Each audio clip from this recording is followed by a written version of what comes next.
Well, hey, good evening to you. Happy Wednesday. Happy Wastrel Wednesday, everyone. We have got a hell of a fun thing fixing to happen here in just a couple of minutes. We are going to be joined by the one, the only Kyle Schuant, who is going to be leading myself and some other folks through some classic Traveler for the next few weeks, a battle to the death in the chilling depths of space. And I, for one, am here for it. I am definitely looking forward to it. So we're gonna largely skip much of the preamble, and we're just gonna get right to it. Although I am gonna say this is just a simple announcement, and I won't interrupt this. I did have someone ask on Discord earlier today because they don't want to faff about with Patreon or with the Subscribe Star or with YouTube doing super chats. So they asked me, can I donate to the show in some other fashion? And I said, what would you prefer? And they said, well, can I just PayPal you? So I said, yes, you can PayPal the show. So now, if you are so inclined, on the crawl across the bottom, tack to the end is the PayPal information. So,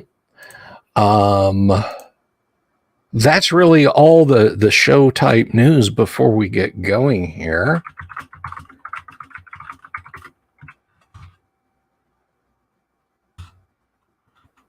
So we're just waiting on our players to assemble in the launch bay, and then we're gonna get rocking and rolling on some classic Traveler, ladies and gents.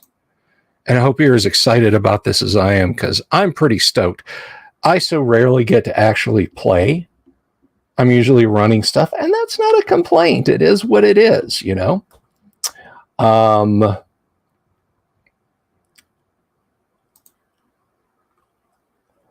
So we're just, as I said, we're waiting on folks to join us, and we're gonna have a little intro video, a nice video clip that Kyle has put together. That's kind of the intro for the show. Thank you, Lord Corion. Jumping right in with the old traditional super chat. Asteroids fall, everyone dies. Hopefully that's not what you're paying for. Hopefully that's not what you're trying to buy right there. But yeah. So you know what I think I'm going to do? With Kyle's permission, I'm going to run the opening credits, as it were. There he is. Yeah. There he is. Yes, you should run the opening credits. I was going to say, you played the wrong credits, man. No, I played some credits. So anyway, I'll let's see. They're there on the stream. Here, they're there on the stream. You'll kick it in. Okay, let's see the credits, Kyle. All right, boys and girls. This is the true Wastrel Wednesdays intro.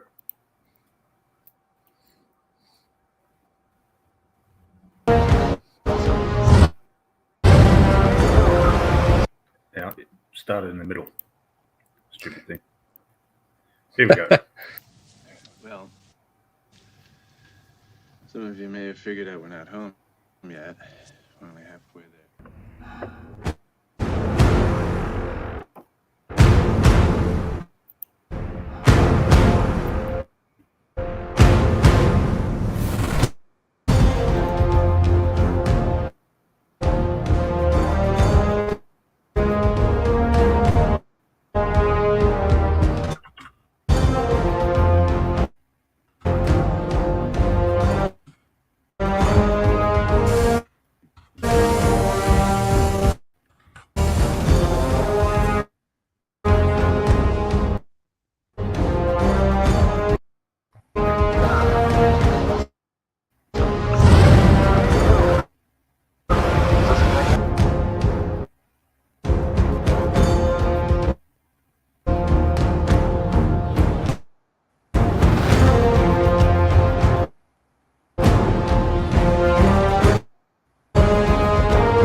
There we go, boys and girls. And there we go. Lovely opening credits. So that's what we'll be doing on Wednesdays. So now this will be only the second time I've ever made a Traveler character, and the first time I've ever played Traveler. So we could see a glorious death in vacuum right off the bat. Hey, Luther, instead of heckling, why don't you come and play? You've obviously got time, because you always watch the whole show every Wednesday. You can come and play. I promise no asteroids will fall on your head. Unless someone pays for it. Yes. Yeah. Anyways, Super Chats gets a +1 to the dice roll. Not transferable. I want to make him. All right. So, classic Traveler box set. Basic one had 3 books. Wrong one. Characters in combat, starships, and worlds and adventures. Those who listen to the Mark Miller, I linked to a video interview that I linked to in the Discord, will know that he quite literally sat down with a copy of Gold Dungeons and Dragons, the 3 books, and then went through chapter by chapter saying, what do I have to add to this? what do I have to write and do here? And as we've seen over the years, it worked pretty well. So that's why it's structured the way it is. Okay, now can remove that. All right. So we will let Bill roll a character first. Okay, this is the rule now. Should be.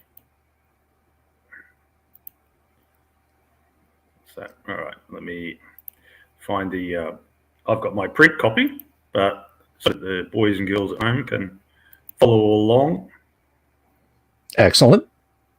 There, clock. What's going on? My browser's being strange. I've got Opera browser. Forgive me. There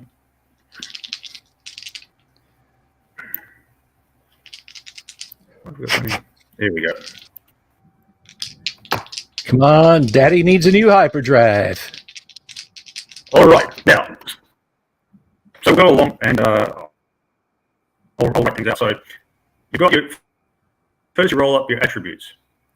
Now, Mark Miller was big into random rolling everything. In the he's talked about it before, but in the interview that I linked to yesterday, he was talking about how his own life. He in his own life he went to university and did a sociology degree, and out of university he joined the army, hoping to become an officer and do 20 to 25 years in and retire with a pension. Because he had a sociology degree, they trained him as an air defense officer. You know, that's the army for you. After that, they then sent him to Vietnam, where they is the closing stages of Vietnam for the US. So they didn't have any use for an air defense officer. So they stuck him in the motor pool. Then he came home, and they were downsizing the army after the withdrawal from Vietnam. And they said, "Thank you for your service. We don't need you anymore." And they sent him on. So he done a 4-year term in the army, and he came out with little or no useful skills, or skills that were useful in our civilian life. So that's why he believed in random character generation rather than play and that sort of thing. Okay. Right. So required material. All right. Initial character. So we go through to the character generation section. Initial character generation. Characters are generated initially through a series of 6 double dice rolls. He said he uses D6 because they didn't have a lot of the other dice around, which determine the basic characteristic affecting abilities and reactions. Each player should roll 2 dice for each of the 6 characteristics: strength, dexterity, endurance, intelligence, education, and social standing. Social standing he got from a friend's game in the same game company. They make On Guard. And the one who rolled up the high social standing, everyone else had to follow them around. All right, so strength. All right. I got a 10. 10. Okay. Now, in Traveller, they like to write the character attributes in a stream of numbers. And because you can roll 2d6 and there may be additions later on, might be as high as 15. So they write in hexadecimal. So 10 is an A, 11 is a B, and so on. By the way, we need a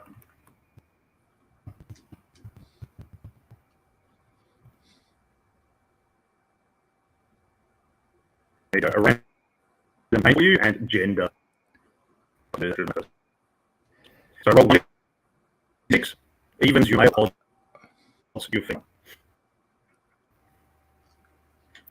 Okay. Our audio is a bit chopped there. Kyle, you saying I'm rolling a d6 for my character's gender? Okay. Yeah. And which is which? Evens male, odds female. Okay. So I got a 4. So he's a he. Yep. So he's a male. And his name is my Reggie name Willie. Reggie Willie. Okay. And see, I came up. Now he was what you like, but that's the name that your parents gave. I had my Nintendo baseball players name list already. I was going to go with Glenn Allen Mixon, but Reggie Willie is good. Apparently, my audio is stretchy, says Ian. Sorry, Ian, I'm not sure what we can do about that at this stage. It's probably because I moved the laptop. Normally, I have it in the garage gym, but lately here, the mornings have been just above freezing. There's literally some windows in my car. And the gym is on the south side of the house, so it's the last part of the house to warm up. And my dedication to the game is not sufficient in close to 0 temperature. Sorry. So I brought it inside. Okay, so we're rolling for Dex next, yes? Yes. All right, so Dex. Got a 7. Okay. Endurance. Endurance. Got a 6. Yep. And intelligence, education. Intelligence. Got an 8.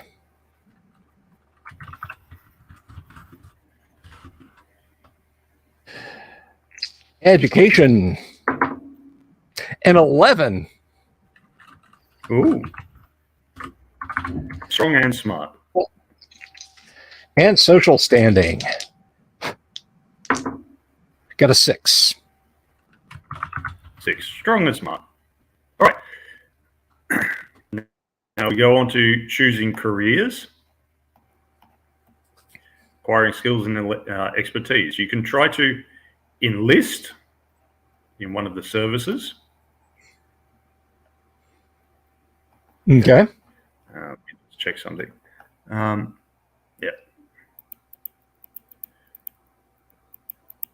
All right. So you can try to enlist in one of the services. Now that's mustering our tables. Oh no, we lost Tonka Top. So that's right, he'll be back. Okay. He's probably gone out for a second. All right. So we can enlist in one of the services, or attempt to enlist.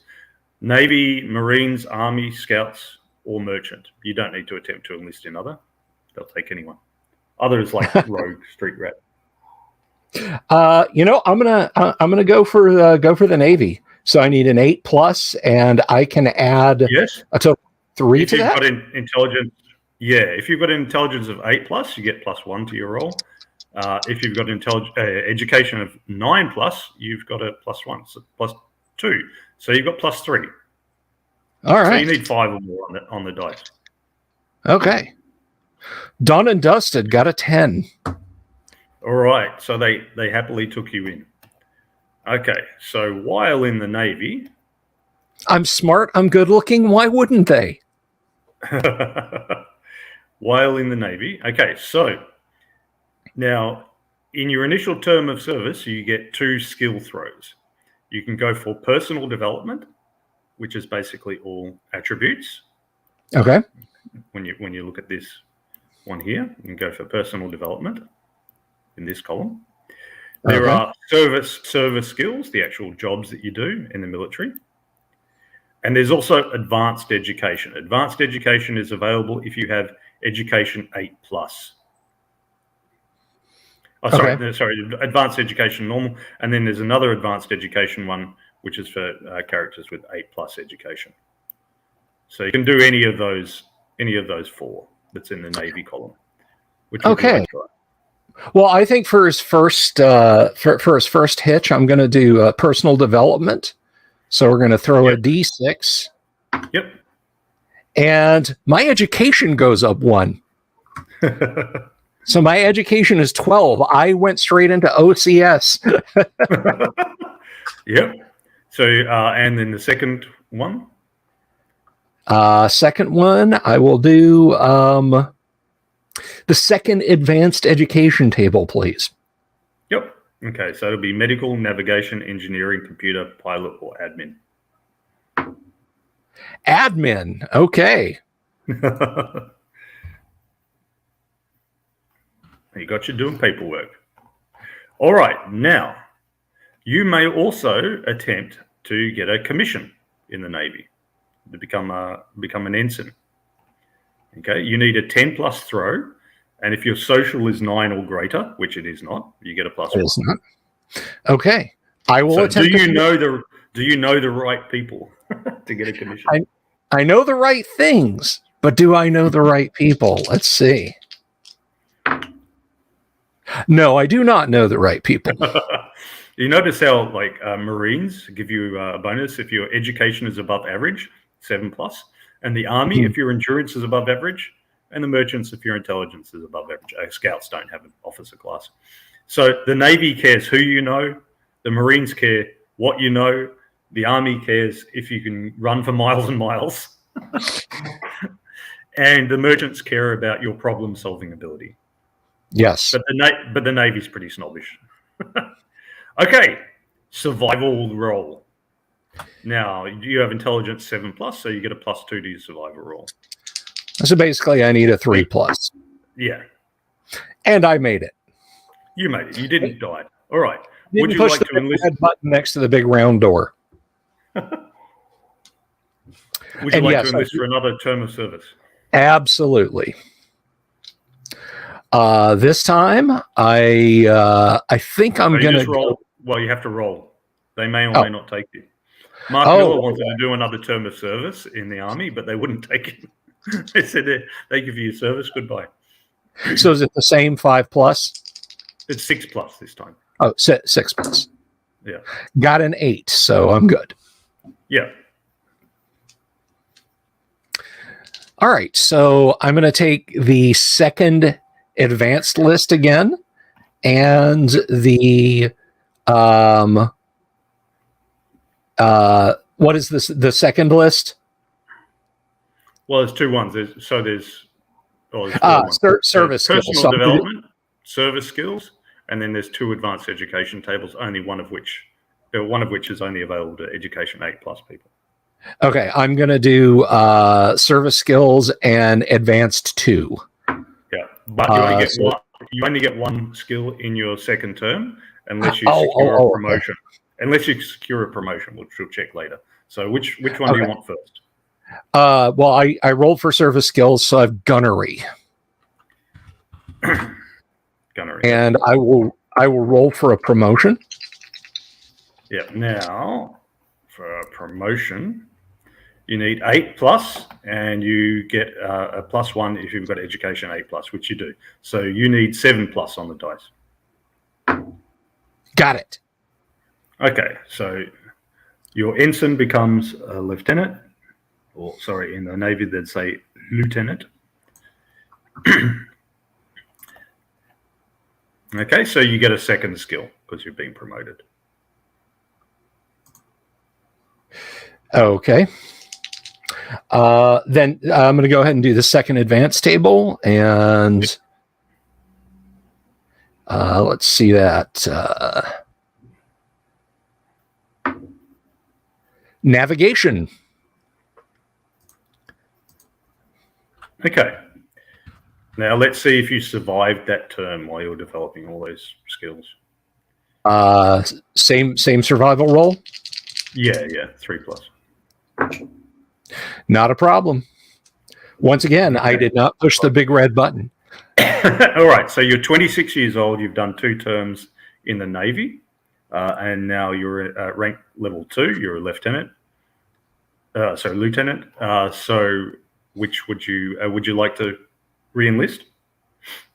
Oh yeah. Okay, 6+.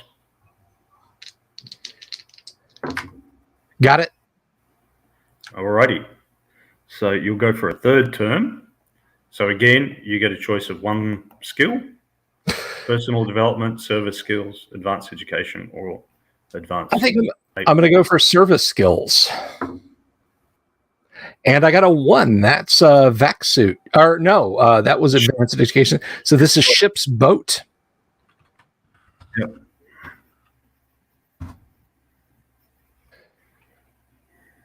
And I will try for that promotion.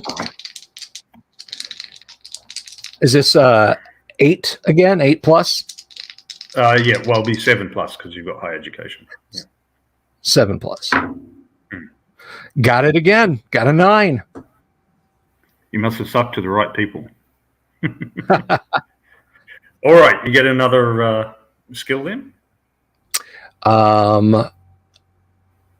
I'm going to do advanced education table 1. Yep. And I got a 1. I got vac suit.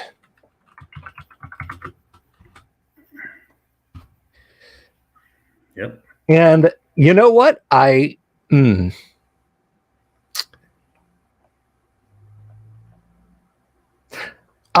do one more hitch. Okay.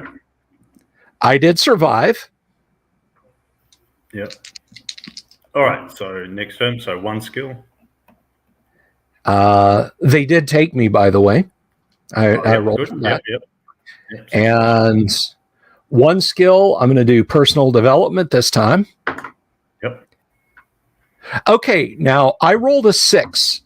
Do I re-roll, or does my education go to 13? Your education goes to 13. You can have attributes up to 15.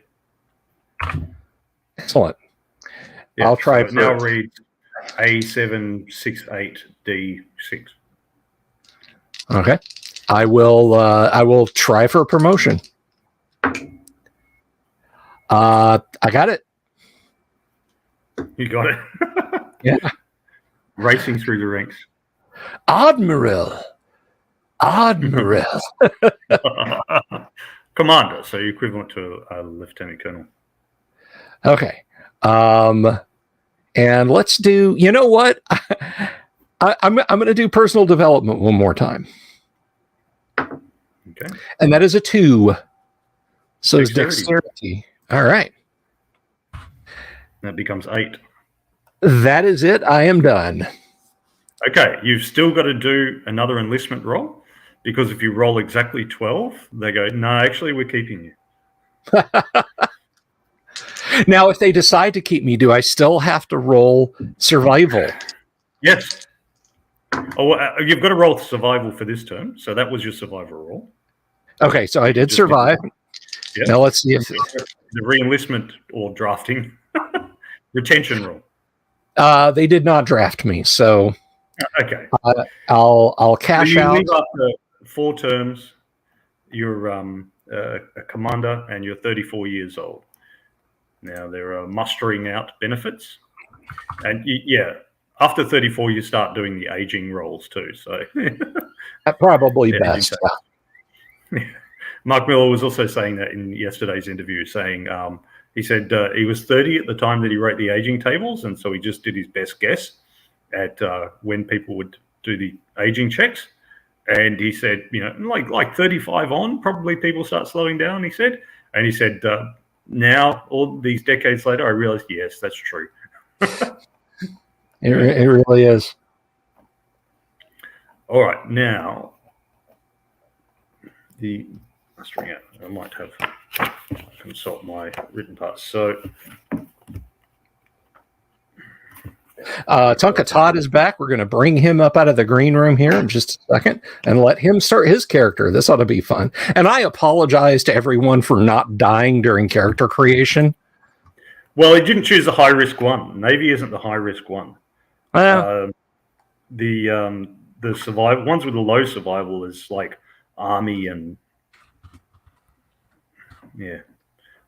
stuff. No, the worst is scouts and marines. So you become a scout. Like if you're really unhappy with your stats and you roll like 2, 2, 2, 2, 2, 2, 2, you just enlist in scouts. That was always my thing. It's the same as D&D. I always say 3d6 down the line. And if it's really awful, just go ahead and play him in a bold fashion. Because what you'll find is, if the character is truly awful, they will die very soon. And if they didn't die very soon, maybe they weren't that awful. And, Okay, so what do I dice for on the material benefits? So mustering out. I've just got to look at the number that you get. When a character leaves the service for any reason, he is eligible for mustering out benefits. Table 1 provides travel, education, and material benefits, while Table 2 provides cash severance pay. Each table is matrixed by service and single dice roll. Okay. One benefit roll is allowed for each term of service served. Additionally, a character has received rank 1 or 2 receives 1 extra roll. A character has achieved rank 3 or 4, that's you, gets 2 extra rolls. So you've done 4 terms and got achieved rank 3 or 4, so you get 6 rolls altogether. Wow. Okay. A character has acquired any gambling skill may add to his die roll when consulting the cash table. Nice. The character is free to choose whether he consults table 1 or 2, but in no case is a character labeled consult table 2, the cash one, more than 3 times. Okay, so so you get to choose which you're going to do. Let's let people look along. String out benefits. Yep, so there's material benefits, table 1, and then cash benefits, table 2. Cash benefits go up to 50,000. Now I noticed the charts go up to 7, and that's because if you're rank 5 or 6, you get a +1. Okay. All right, so I'm going to do 2 rolls on the mustering out benefits and 3 rolls on cash allowance. Okay. All right, so material benefits. Remember, you've got 6 rolls altogether. Oh, so I'll do 3 and 3 then. I'll do 3 and 3. Okay. So I got +1 intelligence. Yep. I got +2 education. I have now maxed out on education. So that's A6, 9, F6. Yep. And I got blade. And they gave you a ceremonial sword. I see you've read your Capifera. You don't have blade skill, but that's all right. Oh, that's an actual blade they gave me. That's not. They give you an actual blade. They don't give you a skill. They give you an actual sword. I always thought it's just great, like the way you've got on the one hand, you've got some possible like scout, meaning an actual ship, right? And then a merchant's got a chance of a merchant ship. So some people have got the chance of winning a ship, but no, we gave you a sword, man. And you it's could have quite- this 50 million credit ship or this $50 sword. Yeah. But that's random enough to be military. Okay, I so joined now the Imperial Navy, and all I got was this cheap mall katana. yeah. Okay, cash allowances. All right. Let's see. 21,000. Ooh, 71,000. Okay.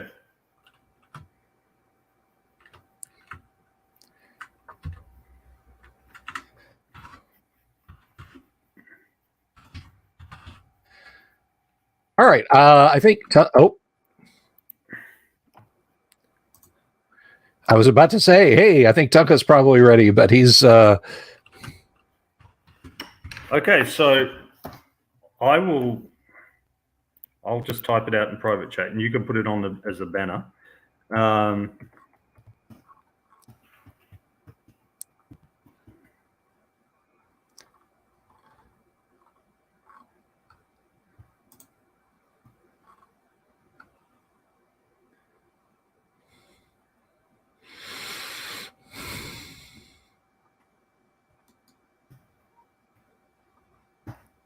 Commander, admin 1, Marie 1,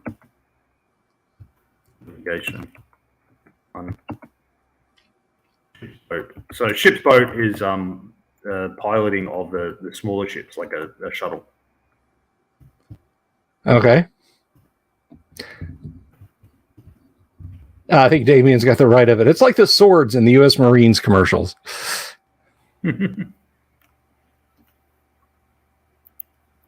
Yep, pretty much.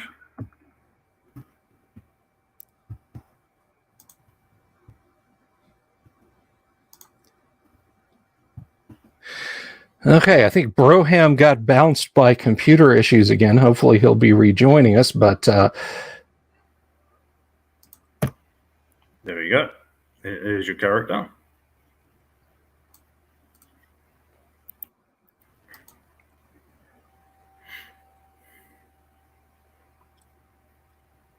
okay. And if you guys want to see the shorthand of how that works, I will do a quick banner, and you can see. Let's see. Can I create a banner? Yeah. Paste that in there. Make it a ticker.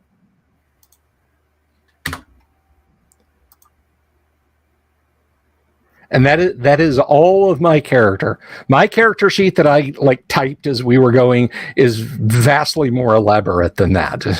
I've actually written out words and everything, but I'm gonna append that to the bottom.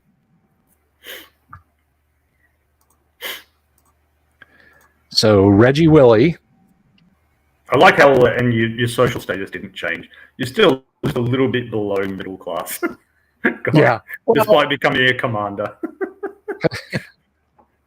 The military really is a meritocracy.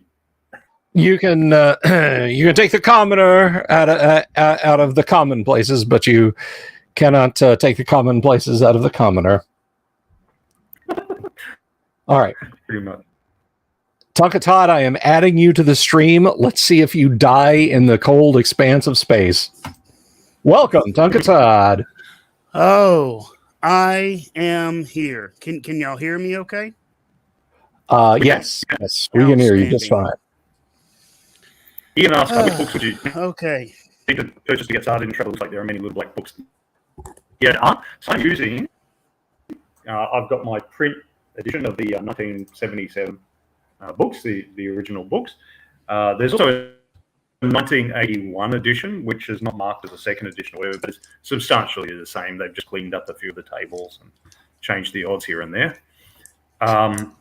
There's a Traveller Starter book as well. That's a big chunky book, and there's also a landscape edition. It's essentially this stuff, but it's made as this long book. It looks like a coffee table book. It's a landscape edition, so that the spine is here, and it flops out, and it looks just like this on the inside. That's the kind of one that you want. most earlier ones. The later ones start to get a bit more complicated as well. This is without any kind of setting, really. But the later ones start to bring in a more explicit setting. Because this one you can do Star Trek in, you can do Star Wars in, you can do The Expanse, you can do Outland, you can do Alien or Aliens, Blade Runner, anything like that if you want to. The later ones, they've got their Imperium or their Traveller 2300, Mega Traveller setting in like that. And I think the more creative people out there will want to have their own. Because the thing is, if you get a setting, you just end up tinkering with it endlessly anyway. So you may as well just create your own, or steal it wholesale from some sci-fi movie or series or book that you really love. So, yeah.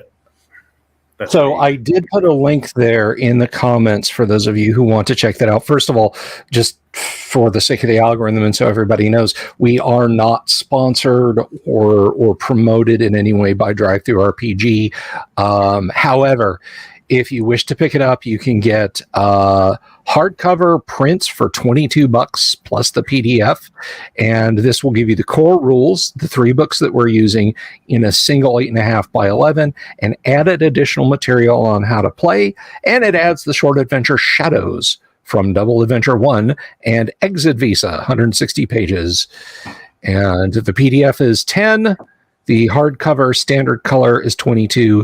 The PDF and standard color are also 22. So and, yeah, if you look online on eBay, you can occasionally find these box sets popping up. They usually run. They usually run for about $100. You know, $60 to $120.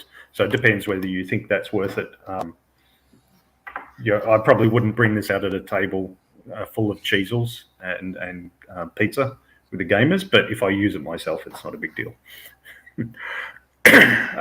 So yeah, it's just up to you whether you think it's worth it or you prefer PDFs or whatever. I've got the PDFs and the printed version. I need the PDFs to be able to show you guys online. But as with most of the better game systems out there, only the game master really needs a copy of the book, because past character generation, the players will rarely need to consult the book. They might need to, if they like to know all the modifiers to hit and all that, they can write them down somewhere. But the game master can easily bring them up in play. So past character generation, you don't need it. It's nice to have, but you don't need it. Okay, so Tucker Todd has been waiting very impatiently. I've actually been fighting with my Wi-Fi, but my kung fu is strong. I'm ready to go. Your waifu. Yeah. Right, Wife. my I waifu. see what you did there. Your waifu. All right, man. So you need to roll 2d6 6 times. Okay, here we go. First roll, a whopping 10. Okay, so your strength, your strong as Bill's character. Second roll is another 10. Woohoo! You're dexterous. Let me shake these up good so I... All right, my endurance is a 3. There's no wind in him. That's, Somebody's leg day. so far, it's that's too close to real life for me. Okay. Intelligence is a 4, still staying close to home to real life. Education, now I'm afraid, an 8. There you go. There you go. He definitely finished high school. I knew who to cheat off of. And social standing is a 6. 6. Okay. Is your character male or female? 1d6. He's a dude. Okay. Did you roll? I didn't hear a dice roll. Oh, here, let me roll. Yeah, he's a dude. All right. Okay, let's give you a random name then. Dougley Briant. What? And I was just workshopping this. What about Kirk Jammy Dodgers? Well, his parents called him Dudley Briand. He calls himself is up to him. Good old Doug. All right, Dudley. So now you wish to join the service. Which service? The Marines. The Marines. Okay, you need an enlistment roll of 9+, and you get a +1 if you've got intelligence 8+, which you don't, and a +2 if you've got strength 8+, which you do. They go, he ain't smart, but he's strong. The perfect Marine. So you need 7+. Okay, and I'm rolling 2d6, right? That's right. Always. Okay. A 7 is what I rolled. You just scraped in. You're like so they took your little aptitude scores and they looked at the paper and the crayon scrawl.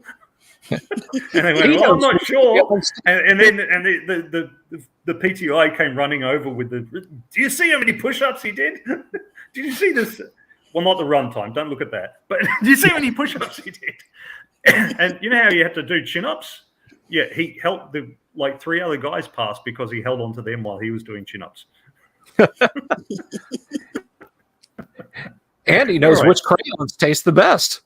That's right. It's purple. Right. It's always purple. All right. So he enters the Marine Corps. Now, being his first term, he gets to choose: does he want to do personal development, service skills, or advanced education? You can even do the second advanced education, actually. Let's do service. Service skills. Okay, Marine. So make a roll. 1d6 this time. I rolled a 1. A 1. So you get ATV. They teach you to drive an all-terrain vehicle. Okay, and now you get a second throw because it's your first term. Do you want personal development, service skills, or advanced education? Let's go personal development. Okay. The Marines get a possible personal development of strength, dexterity, or endurance, or gambling, brawling, or blade combat. Oddly enough, I rolled a 5, so I can drive a four-wheeler and I can throw a punch. Basically a trucker. I'm a redneck in space, baby. Classic. All right. Now, I hesitate to ask this, but is he going to attempt a commission? Absolutely. All right. Now, commission requires a 9+ throw, and you get +1 if your education is 7 or more, which it is. So, so you need a raw roll of 8+ to get a commission. Okay, here we go. Come on, Douglas. I rolled a 4. I don't think he made the cut. No, he didn't. All right. Do you survive your term? Here we go. The first character death. Here we go. Endurance 8+ gives you a bonus to survival. That's not you. Okay, so nope. 6+ you need to survive. And I roll 2d6 again, right? Yeah, That's right. Okay. Come on, Daddy needs a new pair of endurance. Ooh, I rolled an 8. All right, he survives his term. Okay, does he wish to re-enlist for a second term? Absolutely. Okay, so he's currently 22 years old, and he's going to attempt to re-enlist. You just need a raw 6+ roll to re-enlist. A 6 right on the nose. All right, they go, yeah, okay. All right, so he goes through to do a second term. This time you only get 1 skill. Do you want the personal development or the service skills or the advanced education? You know what? Let's go with advanced education. I'm due for a good laugh.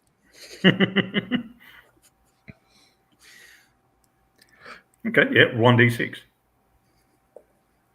A 5. Blade combat. She learns how Of to. course. Sword I'll sell you for 5,000 credits.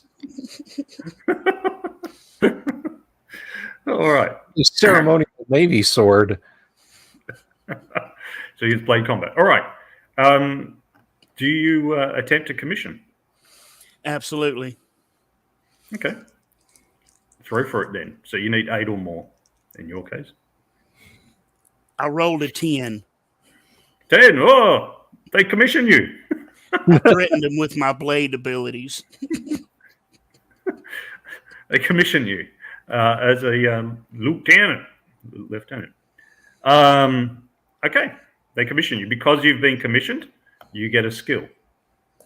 One of the advanced education skills. Okay. 4. Tactics. That's good. Gives you a bonus to initiative. Tactics. You learn about fire and movement and other useful things. Okay. Did you survive the term? Here we go. Does Bubba live? I rolled a 9. You do survive. Do you wish to re-enlist for a third term? Absolutely. Okay. Going to be like these ex. We're gonna be like what's his name? Is Secondhand Lions? You know, these 2 old guys sitting on the porch. The merchants are particularly infamous for that. They got such a low survival throw. I rolled a 9. 9. Yeah. So they take you for a third term. All right. At the end of this term, you'll be 30 years old. Okay. So this term, you get 1 skill.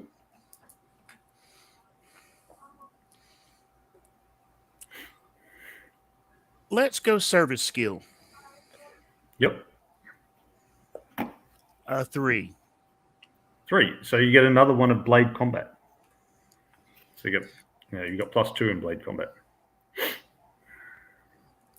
Boy, I'm deadly with a knife. Right? Yeah. My buck knife's name is Lucille. Well, you can use larger weapons too, because various weapons have got minimum strength. You can be strength 2 and wield a greatsword if you want, but you'll have a big negative to use it. And other weapons have got advantageous strength. If you've got at least that much, you get a bonus. So you don't need much strength to use a knife. So this is why the small runty ones use knives, and the big, the big Conan types use a greatsword. But all of them you'll get a big bonus because you've got strength 10. So okay, promotion. Do you attempt a promotion? Let's go for it. Okay, you don't have social 8+, so that's not going to help you with your promotion. But If he gets a promotion, I want to see his dice. Sorry. 9+. You need 9+ for a promotion. Ooh, I rolled a 7. I don't think I made it. No, you stay lieutenant for another 4 years. Okay, survival. Here we go. 2d6, right? That's right. Okay. An 8. An 8. He's alive still. Does he attempt to re-enlist? He attempt to enlist for a 4th term. That would be. He's done 12 years in the Marines. He's 30 years old. Lieutenant. You know what? He's given all for planet, God, and country. So he's going to step away from. He's going to take his knife skills elsewhere. All right. So you still have to make a re-enlistment throw, because they, if you get 12, they go, no, you're staying. A war started, I rolled a 4, so. Yeah, they don't want. They go, yeah, you can go. Okay. So you've done. So the mustering out. You've done 3 terms. You get 1 throw for each term. and you got one promotion equivalent because you got commissioned. So you promoted from enlisted to commission. So you've got 4 throws. You've got your material benefits and your cash allowances. You can't make more than 3 throws on the cash allowances. So Okay. how would you like to split them up? Let's go 2 and 2. Okay. So the material benefits first. Okay. 1d6 this time. A 4. A 4. So you get a blade. They give you a blade. They go, well, this is the one that you blunted. Yeah. This is Lucille. Yeah. And the second throw? And a 1. A 1. A low passage. So you get a ticket to somewhere, but you have to be frozen. And it's pretty brutal in the Traveller universe. You've got to throw to see if you survive. Put it this way, on the passenger ships, there's a captain's lottery. What happens is that on the ship, all the passengers make a bet, and they put in like 10 credits to make a bet on how many people will survive the passage. Because it's actually, the low passage is actually intended for livestock. They just use it for humans sometimes. So they make a bet, and whoever wins, provided they survive, wins the money. If the person who bet correctly dies, then the captain gets the money instead.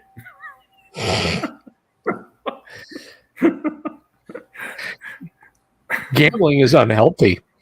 Bubba dying in a cow hauler in space just sounds right to me. So I'm going to make this roll. No, well, you don't need to make the roll now, but at some point you may want to travel somewhere. And you may not be able to afford. But yeah, you're going to make 2 cash allowances, so maybe you ought to be able to pay for a high passage or a mid passage instead. You actually get a room and you're not frozen the whole time. Okay, here we go. The first roll for cash allowance is a 4. Okay, so you get 10,000 from that. Wow. Bubba, stay out of the casinos. Second roll, another 4. Okay, so you've got 20,000 credits. There you go. So that's your character done, and I will write that out. So Ladies and gentlemen, on behalf of myself and the Delver's Dungeon, I'm sorry that you didn't get to see anyone die during character creation. I know we advertise Traveller as the game where you can die during character creation, but what can I say? The dice were with us tonight. I tried real hard, guys. Me too. I did too. But Bubba is just a survivor.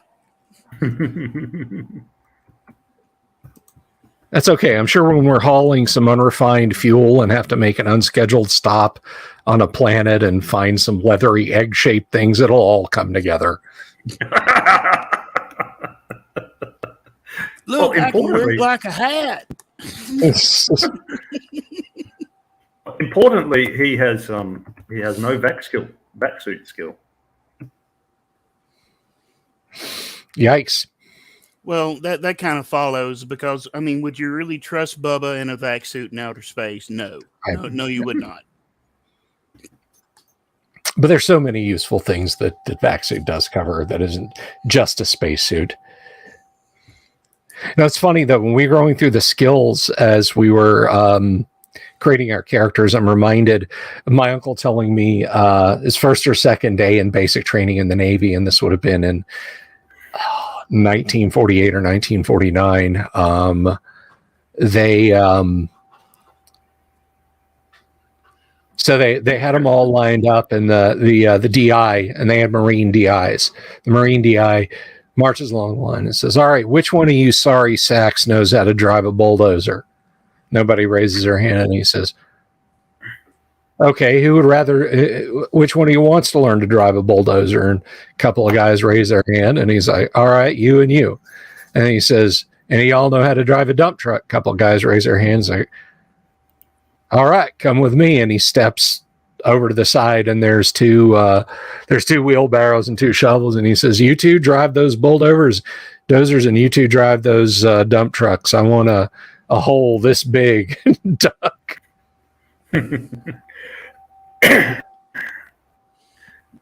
All right, so is Luther going to do anything but heckle, or is he going to join in so that they can drop asteroids on his head? Yeah, Luther, are you going to sit out there and heckle, or you want it? Come on, Luther. Yeah. Come on, brother. Anyone else? Any other volunteers? If you are and you're on the Discord, I can shoot you an invite over on the Discord. If you're not on the Discord, and this is not just for people that might be interested in playing Traveler, but if you're out there and you're a new subscriber, and I should point out, welcome. We've had we had 9 people subscribe in the last couple of days, which for us is really big numbers. So if you're new, yeah, we have a Discord where we sit and talk about stuff. You can come find us over in Discord.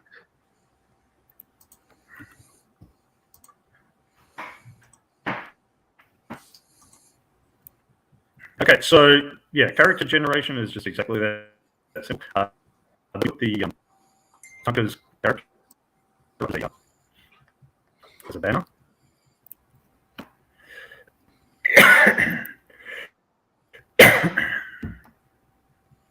Character generation is just exactly that simple, and they can be written out really briefly. Yes.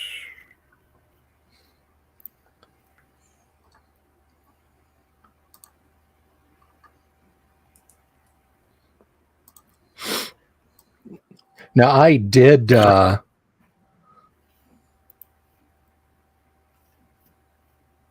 was just going to mention I did write everything out, but it would still fit on a 3x5 card.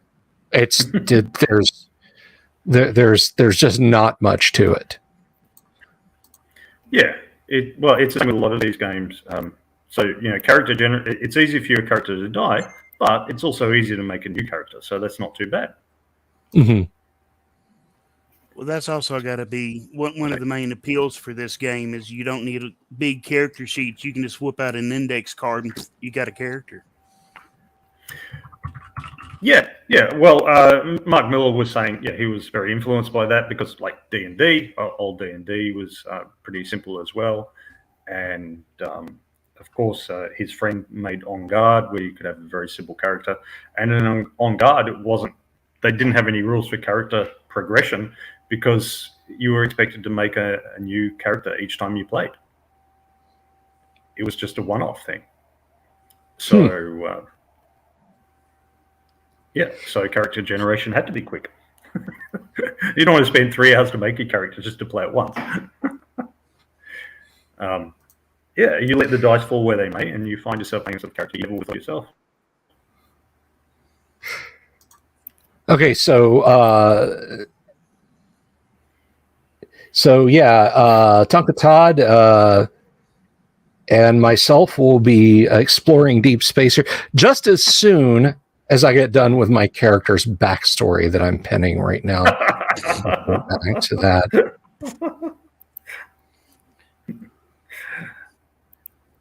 All right, now where are we? Gibson.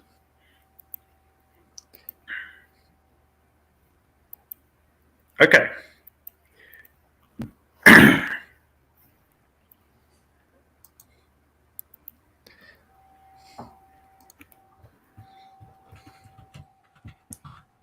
Asking me what I video. 1 or more is what I used. I can't remember if it was free or just cheap, but it certainly I wouldn't have spent $100 to make it or whatever. The main limitation was the slowness of my ancient laptop. It was the main limitation. I don't think it's a professional level stuff. But, suffices for our purposes. All right, so looks like we've just got you two. I don't have a roaring lion. I put him in the credits and everything. Yeah, where is Roaring Lion? Yeah, he expressed an interest earlier this week, but then has gone quiet on us. Well, you know how it goes. About 2/3 of the people that you invite to a thing will show up, and here we are. So, well, yeah, 2/3 of those, 2/3 of those who say they're going to come. All right. So mustering now. So the Navy musters you out, but it doesn't necessarily drop you off back home. As it said in the intro video,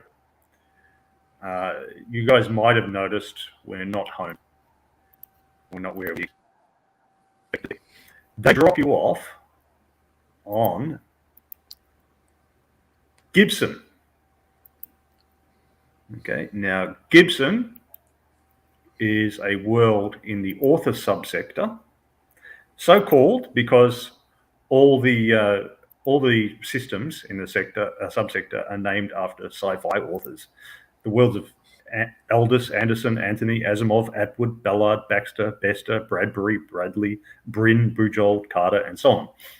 So this is the world of Gibson. No, it's not the neuro-cyberpunk world. I would just ask if the sky of this planet is the color of a television tuned to a dead channel. But if you're a cyberpunk or William Gibson fan, you know that line. So,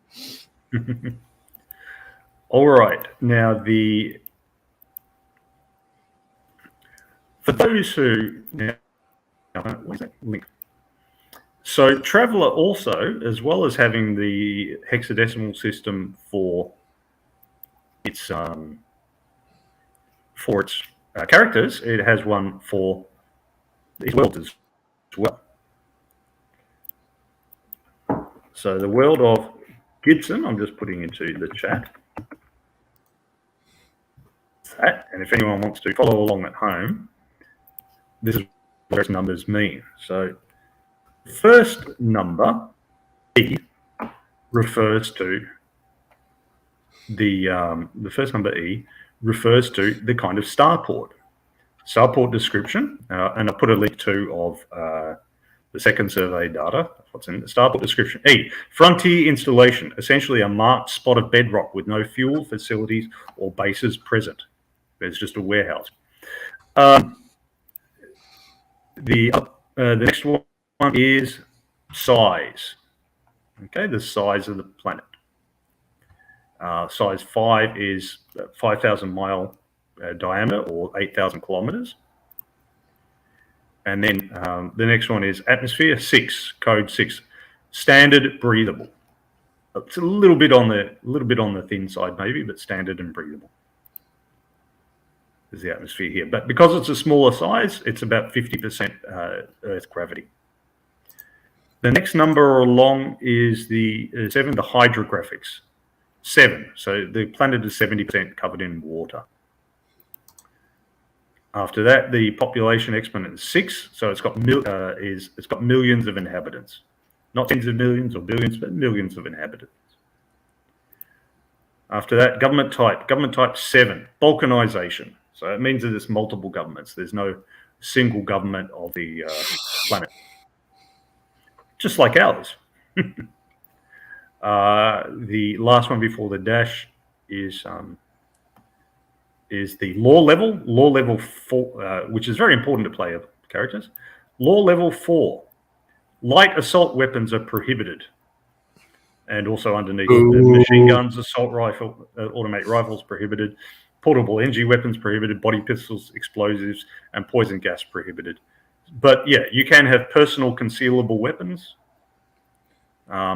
And shotguns and things like that, and long bladed weapons controlled, not controlled. Sorry. So you can carry around blades and handguns, but if you're carrying around an assault rifle, then people raise an eyebrow, and maybe the sheriff wants to speak to you. Today they're taking away my poison gas. Tomorrow they're taking away my antimatter. And the last one after the dash. Is the technological level. Okay, technological level 9. They say anti-gravity there on the second survey. It doesn't exist in my game universe, or not to the player's knowledge. But yeah, so the technology in my game universe is a little bit different. So it's a little bit like The Expanse, but higher tech computers are not allowed because in the ancient days there were the AI wars. So once the computers became sentient, they started destroying humans. So nobody has been back to Earth in generations because the AI has taken over the home systems, the core systems, and there's a few places where they still fight them off. Just think the Cylons, you know. So that sort of high-tech stuff isn't allowed, but they've still got transistor computers, certainly valves and so on. There's no artificial gravity. If you want gravity, you have to accelerate your ship. But we do have fission and fusion power, so you can accelerate your ship for a long time, certainly, you know, like a quarter gravity or something like that, and have enough gravity so that your bones don't rot away into nothing. But yeah, so on the hardness scale of science fiction, it's one of those ones where there's just a couple of changes, like jump drives to take you between the stars. That requires new laws of physics. The rest is just kind of extrapolations of what we've already got now. But there's no man-portable lasers, there's no anti-gravity, there's no teleportation, there's no replicators or anything like that. So it's, you know, yeah. I can't remember what science fiction book I read it in, but it was set like 1,000 years, 2,000 years in the future. But rather interesting comment in the author's introduction, and it says, you know, it was like concluding like how some societies had, yes, there were man-portable lasers, but it was like a heavy bazooka-like tube you had to carry on your shoulder or wear a backpack like a flamethrower, and talking about the various inefficiencies. And the last line in the introduction was, ultimately, the easiest way to kill a man is still a bullet. Yeah, that's what it is. So it's more like your Alien or Expanse and everything. Putting a hole in someone is the way to do it.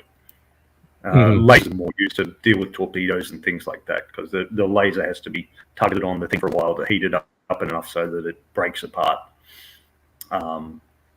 Whereas if you put a round through it, then that's it, done. Mm-hmm. Yeah.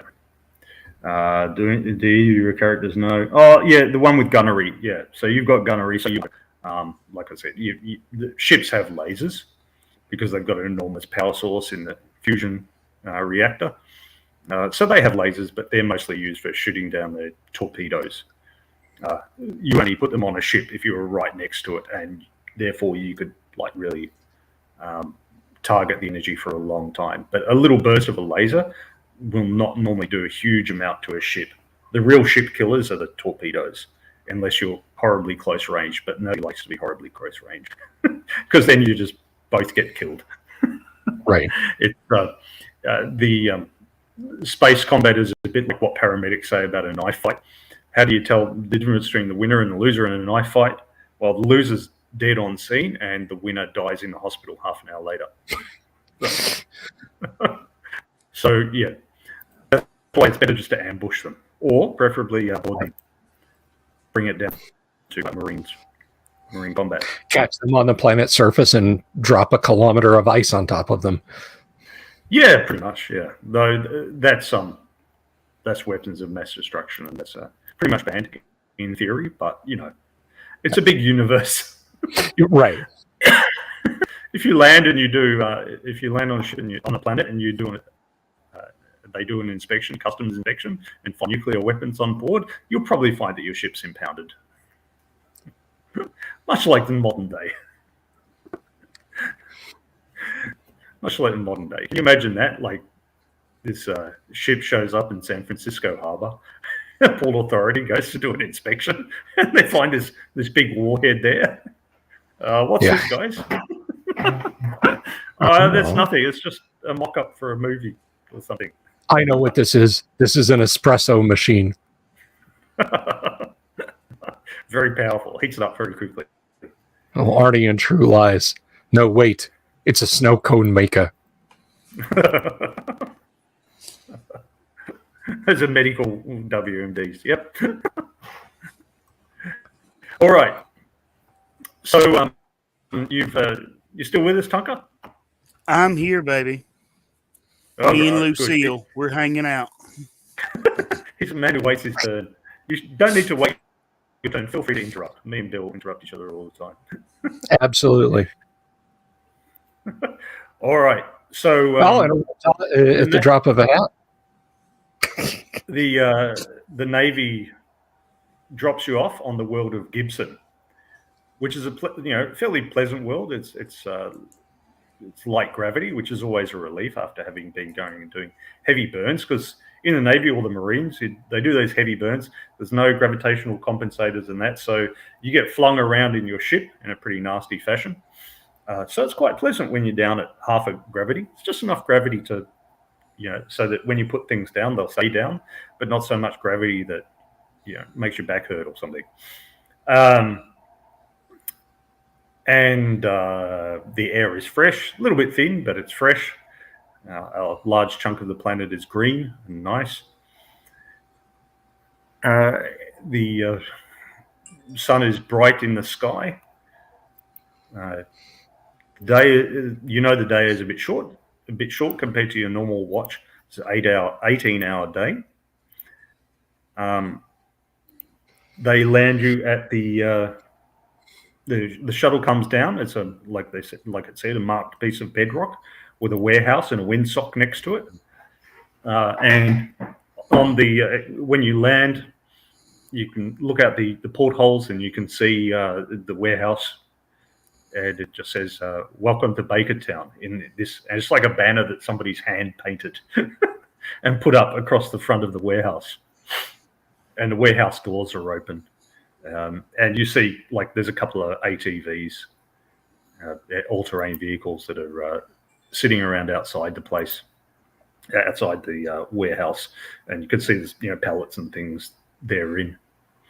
And so they land you. The ship's purser gives you your mustering out papers and gives you your blade and your notes. What kind of blade is that? Is it just more ceremonial, or is it an actual? It's an actual useful blade. Yeah. Would it be comparable to the sabers that the Marines in their dress uniforms have here in the States? Yeah, it'd be comparable to that, but it's an actual functioning one. It's not. Right. Okay. Yeah, because most ceremonial sabers worldwide are just made for looks. They're made to be shiny, but yeah, they're made to actually fight. Because when you're fighting in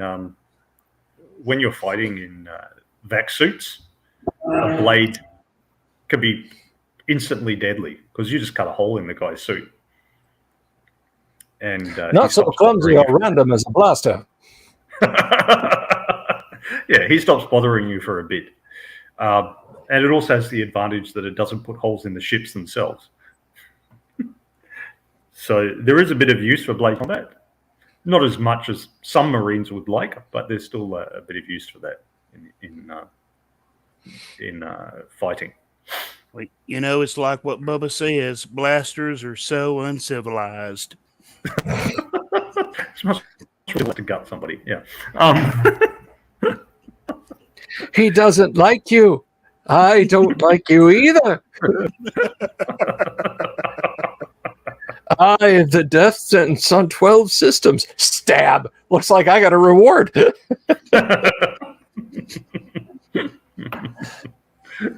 All right. So I don't need the rules no more. Okay. Gibson. Now, so this is the downport of Bakertown. So the ship's purser signs you out, gives you your blade, gives you your money, your low passage, and says, well, if you want to make it home, go and talk to the Port Authority, and it gestures in the vague direction of the warehouse.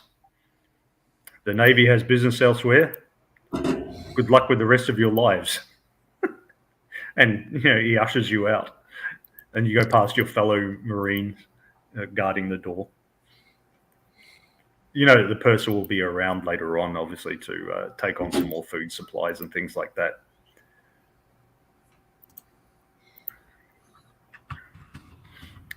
And he ushers you out. So the only thing you see immediately is a warehouse. You know that it's pretty common for spaceports to be a bit of a different distance from the main city, because when you have a fusion drive sending out exhaust at thousands of degrees, people don't want to be right next to that. It's not like landing it's even worse than the helicopter landing next to you. It's more like standing behind a Hornet, a Super Hornet or something when it takes off. I love the smell of fusion exhaust in the morning. I'd see a medical professional about that. That means you've been inhaling fission products. Congratulations on the answer, though. All right, so that's the down port. But you would normally just go off to the warehouse and ask your way, or get a bus or something to the actual town nearby, where you can do business or find a way off this planet to somewhere more exciting, or seek employment. You can find employed now. I will. I'm going to head to the hiring hall. Might be a freighter come by in a few weeks that needs a new captain. Hopefully, it needs a new captain just because they need a better officer, and not because the old captain is a frozen lump somewhere orbiting between here and the primary. Okay, so you head first to the warehouse, and there's a few guys in overalls who are shuffling gear around from place to place, pallets, and they say, a bus should be along shortly that will take you to town. And he gestures over to town, and you look over, and then you can see that about 3 kilometers away, there's a small city. Okay. So these guys here look like regular humans. So people have been generations on a particular world with different gravity, different atmosphere, or whatever, will often adapt to it. Or rather, the ones who didn't adapt to it died and didn't pass on their genes. But these guys, they're just slightly thinner, normal humans, because the air is about the same as Earth, and the gravity is just a bit lighter. So they're just a bit lanky. So you think basketball is the big sport here? Yeah, but the hoops have to be much higher. It's 12 feet. And I would like to point out that LeBron James is still on Earth crying. Oops, was that my outdoor voice? Anyway, all right. So I guess we'll take the bus. I'm this fellow that got off the starship with me there. You just muster out of the Corps? Yeah. Same. Looking to see if I can turn my service terms into a hiring chit. How about yourself? Yeah, I reckon I can follow you. You're out the Navy. You're a space squid, are you? Yeah. Yeah. Well, since I'm used to protecting you squids, I guess I'll follow you. If any trouble arises, me and Lucille will handle it. Well, I extend my hand and say, I'll drink to that. My name's Bubba. Good to meet you, Bubba. Reggie. All right, and there's another guy who's floating around near the warehouse, and but he's not in overalls. He's in regular civvies, and one of the warehouse guys says, "Oh, that came in on a civilian ship that just took off. That guy came in, so make sure he doesn't miss the bus. We don't want him lurking around here." Sure. And yeah, you see a young guy. He's a bit lanky too, actually. He looks like a bit of a runner or something. But yeah, and he's just sort of standing back with leaning against the wall of the warehouse with his arms folded. He's got a little luggage bag with him. So as well. He looks civilian. He doesn't have a military bearing at all. He doesn't have the erect posture. He doesn't have that air of cynicism. He doesn't have it doesn't at first glance look vulgar or whatever. But yeah, he looks like a civilian. Does he look like he's ever done a day's work in his life? Yeah, not the kind of work that Dudley would respect. Or the kind of work that Reggie is used to telling people to do. I see. But he's done work. Okay. He doesn't have like a million like matching. It's like he's not packing Louis Vuitton or Gucci traveling gear. No. Okay, you can tell that like clothing is the one way people exhibit their social status, and so you guess he's pretty much in the same area as you and Dudley. Pretty much the same level. Yeah. He's not posh, but he's not a homeless bum or something. Well, I mean, you're all homeless technically, but. So, is there a tavern or something nearby? And when will the buses be here? Do we have time to wet the back of our neck? I guess is what I'm saying. Well, you have time. Maybe another 10 or 15 minutes, says the warehouse guy. But there's nothing to drink around here. There's water over there. You can get it. We've got a little kitchenette if you want to microwave your dinner or something.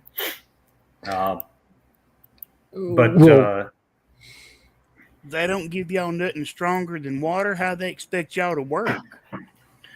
Well, and he gestures over towards the town. We go down there. We don't pay out here. This is a Type E starport. This has got nothing, right? This is because starports are just like airports. Okay, so sometimes you've got your Dubai airport where people can literally live there in the airport 24 hours a day, 365 days a year if they really want to. They can live there. It's full service. It's got everything. Doha, rather. And then you've got like the cleared airstrip somewhere out in the middle of Nevada. But there's a little warehouse where they keep the spare planes from getting too dusted up. So you're saying you're in the second kind. We've landed at the Stevens Municipal Airport, is what you're saying. It's a town that sounds. It's actually smaller than it sounds. Okay. Yeah, right. Yeah. Well, smaller than it sounds. It's like I went to Texas one time, Wichita Falls, and they actually call it Wichita Falls International Airport. No flights come internationally, but that's what they call it. So yeah, it's just a marked piece of bedrock. You know, there's lights on it, so the ships know where it is.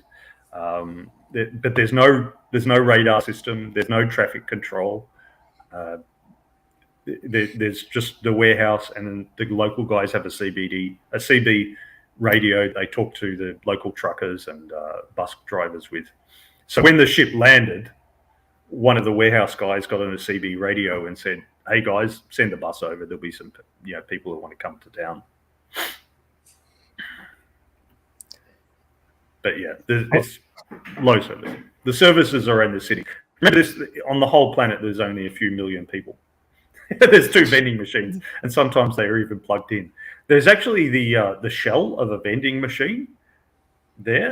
You note that it's been broken open and looted, presumably by the guys who work there. Let me guess, it's a Coca-Cola machine, right? Yeah. It's still there. They'll still be around. Well, I'll just wait in the shade for the bus to get here. Right. So what's your story?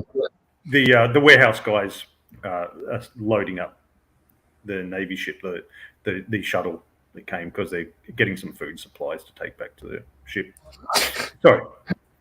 Robert Phillips says, "Quick, kids, re-enlist. They marooned you." Is there equipment around here? Well, it's this great interstellar empire. So, this happened historically with the British Empire in the 17th and the 18th centuries. That guys would be mustered out, but they'd be mustered out like in British India. You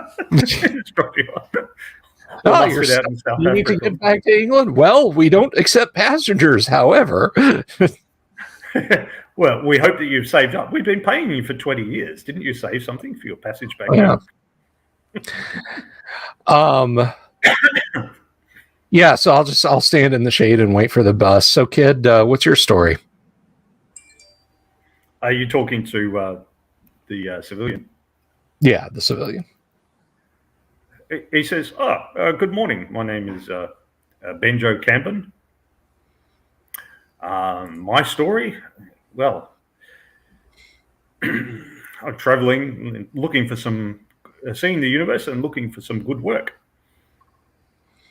I'm an accomplished pilot, and I'm good with paperwork as well, he says. Well, that's good. That's good. I like your last name because I like to camp too.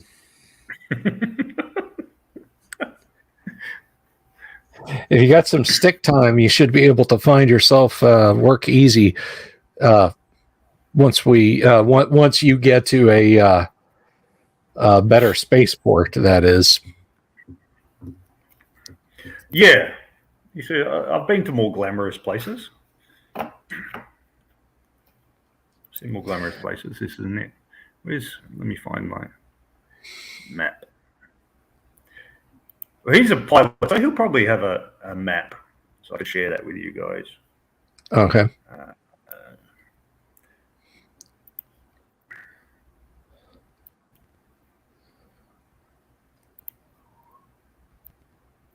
That's not what I want. Yeah, my last hitch was crewing attack ships off the Tannhauser Gate.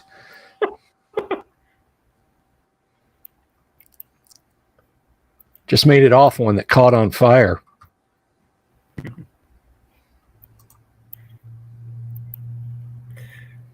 Andrew and too, by the way. Yeah.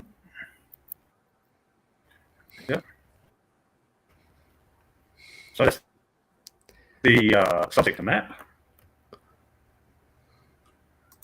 Now, where's Gibson? Gibson is 0407.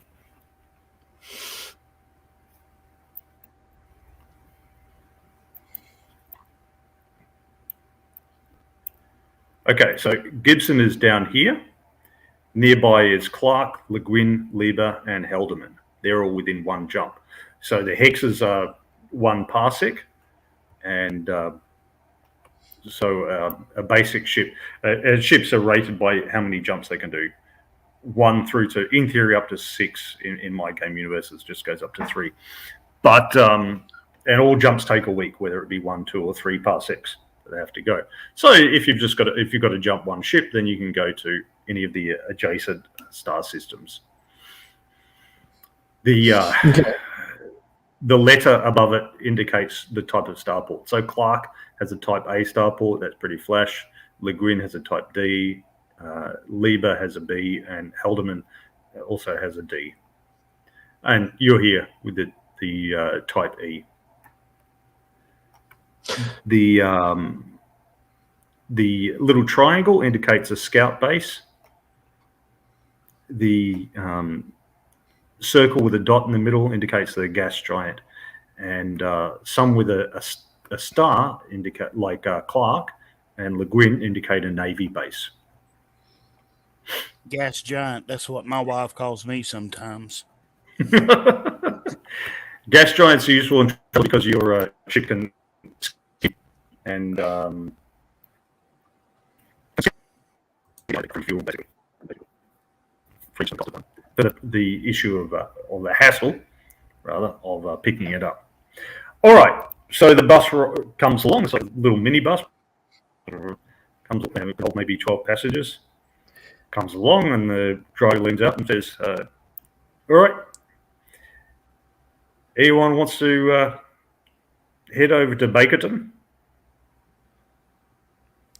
Sure. Yeah. Sounds great. Kid? Okay. And he waves you on board.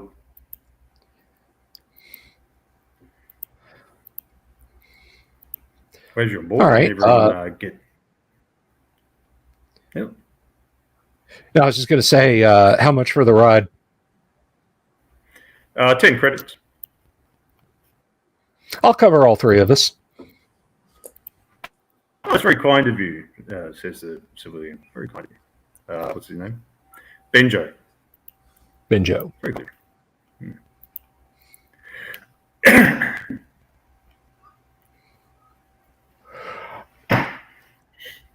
All right. So you drive along, and as you approach the city, you see it's not a very big place.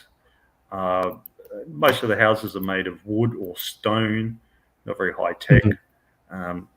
This is pretty much a frontier kind of place, but it's well established. Now, when you're driving along, the driver gets on the speaker. Doesn't really need the speaker because it's only a 12-person bus. I was going to say, but he gets on the speaker anyway, so you can't ignore him. And he tells you that Gibson was originally settled by slower-than-light ships generations ago. You guys have heard stories of this, but nobody pays it much attention. It's history, man. I suppose the educated Reggie will have, with his maximum education. He'll know this already. So there were many people who they didn't wait for the invention of the jump drive.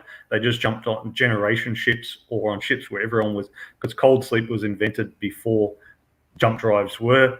So they jumped, so they got into them and they froze themselves, and then they went off to the stars. And most of them never made it. The ships just traveled off into the intergalactic deep and were lost. But some of them made it, and they managed to land on the planet. And they land on the planet and so, and then some of them were actually overtaken by people with jump drives later on, and just showed up. A bit like Khan. Yeah. We do have a question from the audience, Kyle. Michael Connor says, "Do you trust me to make a character during play?" Well, you just do it very briefly. If you've got the rules, you do it. If you come up with a scout who survived 11 terms and has got a scout ship, then I'll discard that.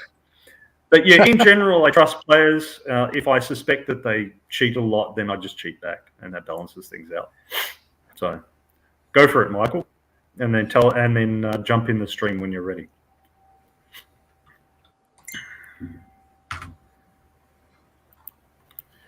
Okay, so yeah, he tells you that history and how the planet was originally founded by people from a slower than light ship or two, and then the Commonwealth caught up with it with jump drives and established dominion over the planet. But the Commonwealth has a very loose kind of dominion over the planets that it runs. Largely leaves them to run things as they see fit, as long as they don't go around nuking other planets. Does he point out any fascinating landmarks like, that's the water tower, that's the TV station? Yeah, pretty much.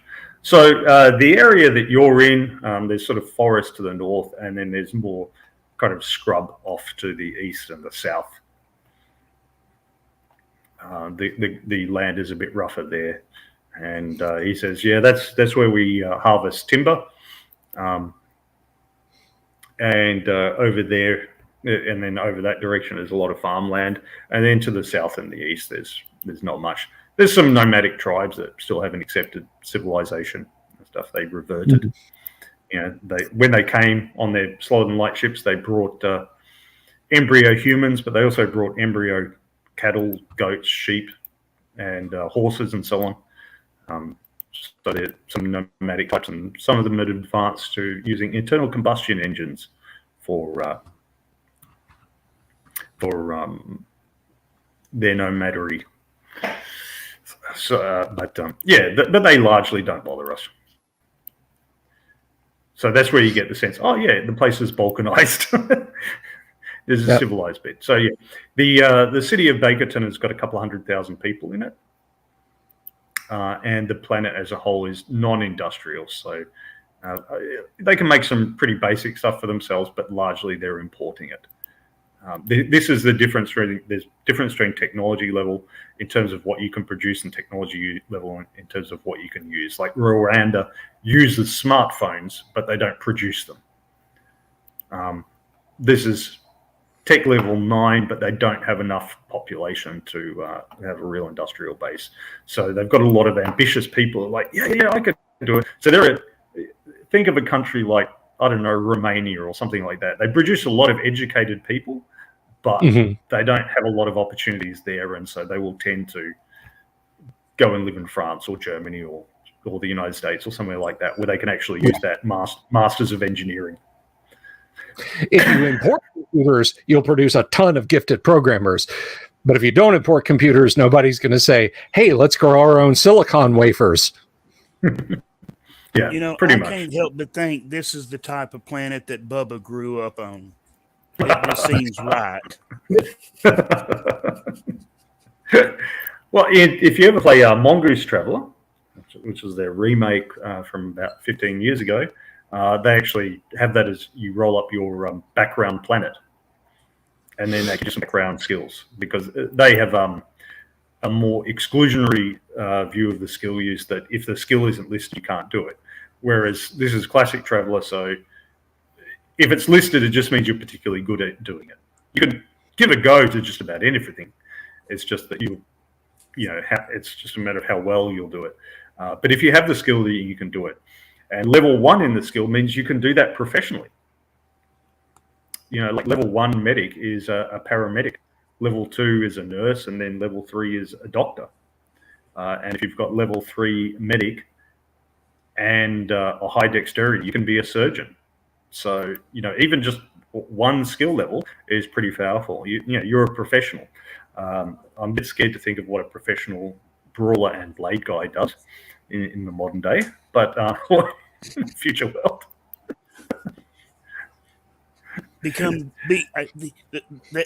A person like that would become this generation's Deadpool, is what he does. Yeah, or a bouncer, maybe a bouncer. Like if you've got high strength and brawling, you make a pretty damn good bouncer. So yeah, if you've got that skill, you can make a living doing that one thing. So Bill's character could make a living doing admin, make a living doing gunnery or navigation or ship's boat or vac suit, any one of those things. So they're like professions. So they're pretty damn broad. Yeah. All right. So he gives you the rundown on the city and the services available when you get in there. So there's the Downport Bar. That's what it's called.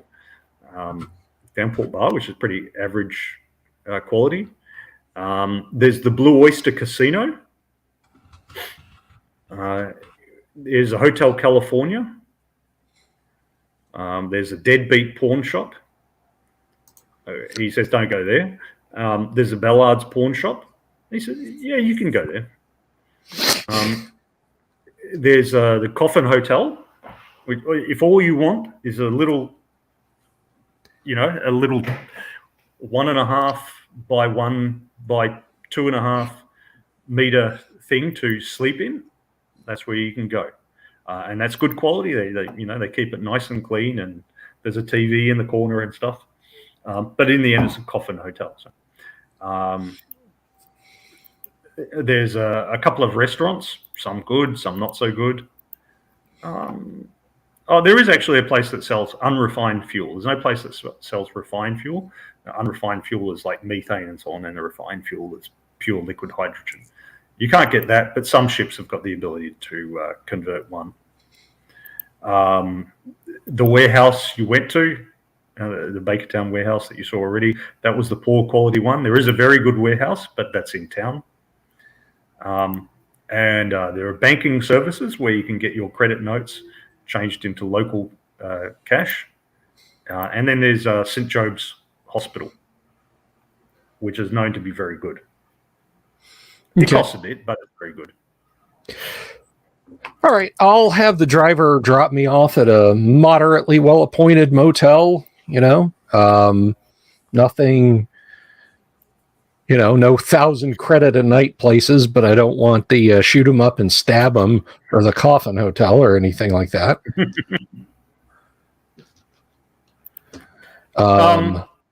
Yeah, Connor, not a lot of women on this planet. Yeah, there are women on the planet because they've been there hundreds of years. But in general, the frontier planets will be dominated by men.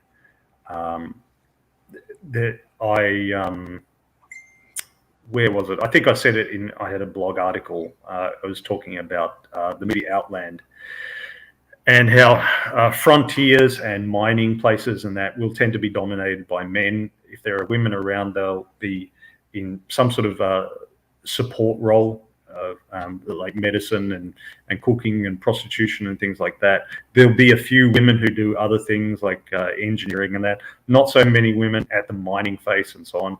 You just think of our modern day, like Alaskan oil rig and places like that. If the place is not as miserably cold or hot, if it's more temperate, then you're going to get more people moving there with their families and wanting to live there long term. Because, if you're drilling on the north slopes of Alaska, you don't want to live there.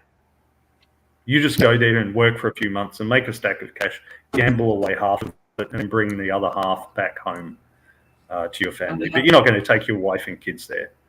But if it's more temperate, if it's mining in, I don't know, Missouri or something, then maybe you want to go. Maybe you take your family there. So I don't, and that's the way it is today. I don't see why it would change much in future. None of this has any effect on what your character is. Your character will be randomly male or female, and their racial background or whatever. It's their sexuality is entirely up to you. And so on and so forth. That's just a matter of terms they did. But yeah, there's plenty of women on this planet. It's just not a very well-developed planet. There've been people here hundreds of years, but there haven't been stacks of people. There haven't been tens and millions of people here hundreds of years. There could be all sorts of factors that keeping the population down. But it may simply be that there's, a higher tech system nearby, the system of Clark. There are a high-tech system nearby. Not every place can be the grand capital city with all the industry and all the rest. But yeah, this is Gibson. So, or what you've seen of it so far. Okay, so what are you guys going to get up to? Like I said, I'm going to find a moderately well-appointed hotel, grab a bite to eat. There are no moderately well-appointed hotels. There's a hotel called California.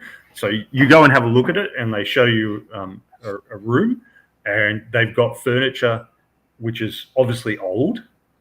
Mm-hmm.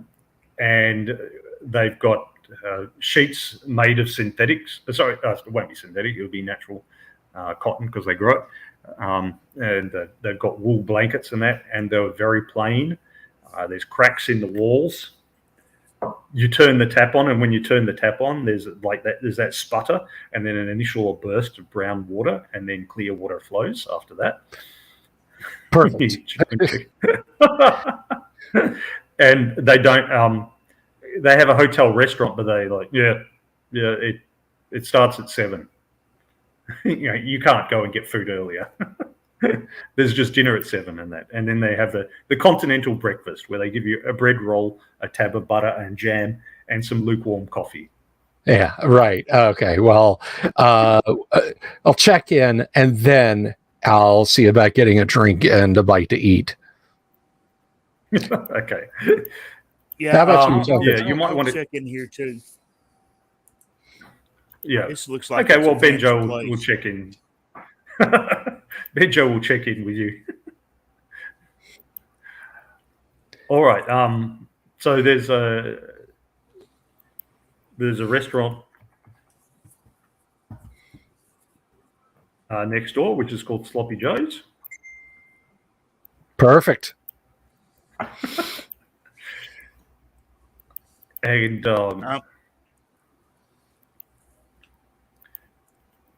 you see, there's lots of people smoking in the hotel lobby, and that you're a bit surprised to see this because, like, Navy ships, nobody's allowed to smoke. Civilian ships, people will smoke, particularly like in the mining areas and that, but not on Navy ships because, like, oh, there's fire risk, and yeah, you know from your experience as an officer, there's very little fire risk because everything is designed not to burn. You really don't want things burning in space. No, but indeed. it's just one of those military things. They just control it for the sake of controlling it. But on civilian ships there are, and yeah, there's quite a lot of smokers around on this world. It seems you notice that on the street. You just notice because you've just walked out of the Navy where nobody was allowed to smoke. There's people sitting in the hotel lobbies having a smoke, including the front desk staff. Okay, well,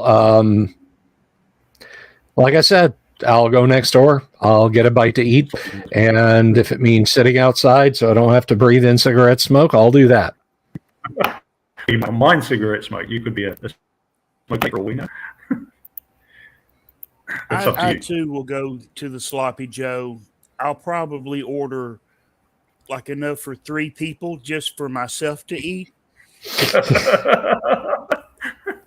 So yeah, Sloppy Joe's. So you walk in and it's got the old ragged diner look. And it's got mostly female wait staff, and it seems to be serviced with snarl. It brings you out coffee, the big pot of strong bitter coffee, and there's a chalkboard sign that says, breakfast all day and nothing else. It also says no split bills and 10% tip compulsory. So it's all breakfast things. That's there. Wonderful. I'll get some eggs and some toast and some bacon. Yep, they have all that. And I tell the lady, I want enough food that would feed 5 normal men, all on one plate. Bring it to me.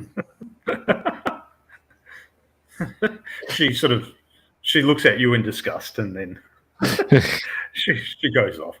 She's that classic diner waitress, about some indeterminate age between 35 and 55. I bet her name is Flo, Reggie. All right. So they come back. They bring you the food. So that's a party platter. It's carry on. Yeah. So they bring you the food.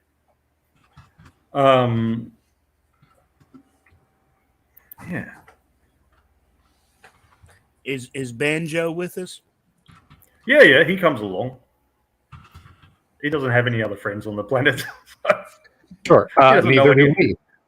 Yeah. He says, if you don't mind, I'm going to follow you guys because I don't know anyone else on this planet. Well, that makes 3 of us. So you got enough. You got enough scratch. You got enough scratch for a meal, kid. Yeah. I've got plenty. He's joined the party. There you go. All right.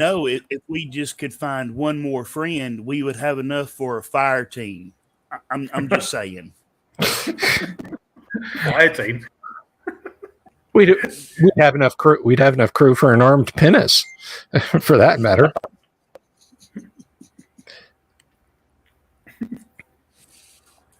All right. So yeah, Michael's still defending himself in case of suspicion about his dice rolls. He said, "I have never rolled that good." It's not bandit. You have to say bushranger now. Fair enough, Rob. Okay. So yeah, you feed yourselves up pretty well. It's some of the locals. The locals are very obvious. You guys stand out because like I said, the locals are tall and skinny, and mostly fair haired. Not all, but mostly fair haired. Whether it be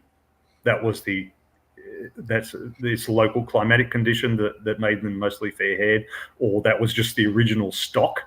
You know, the entire 22 million people on the planet were descended from the same 132 people. You don't know.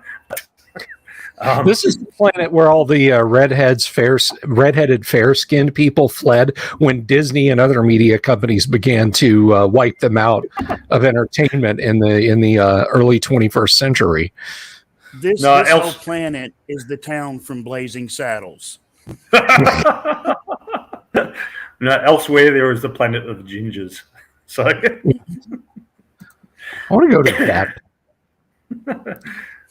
The planet of gingers, when they were racially profiled, when they were bigoted, suffered massive bigotry at some point historically.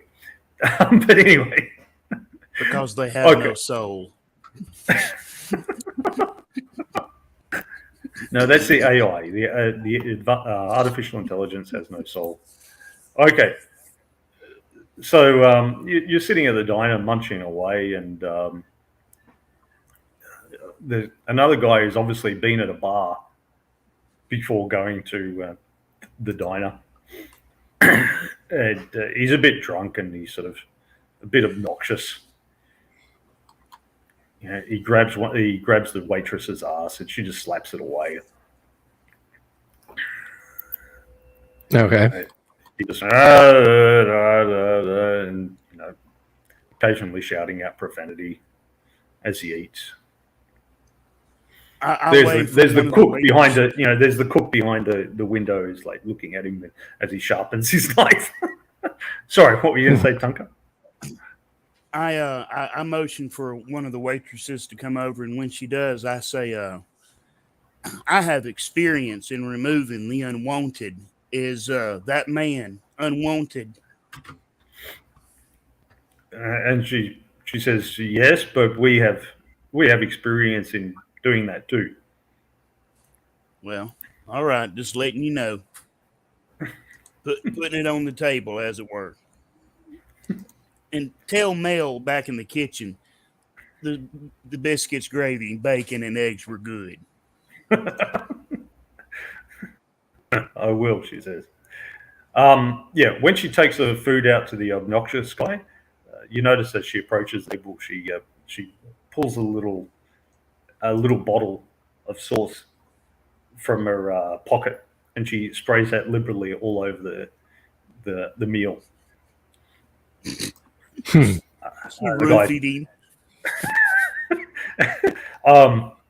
And the guy starts chowing down on it, and he gets about halfway through the meal, and he feels in his belly, and he goes running outside, and you see him run outside, and then out on the street, there's a public toilet, and he goes running into the public toilet.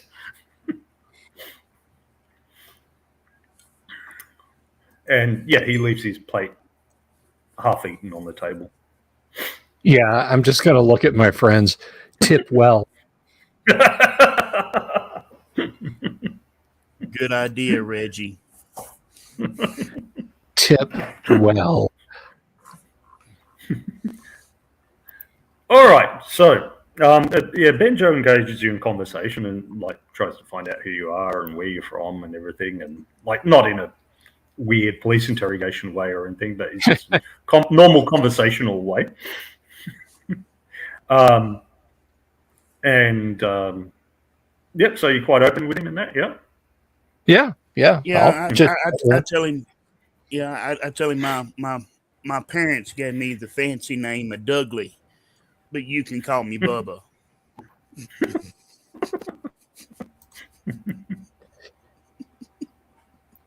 Yeah, well, I did I did a hitch with the Navy. Defending empire and frontier against all threats, foreign and domestic, and all that jazz. Here's to the Navy.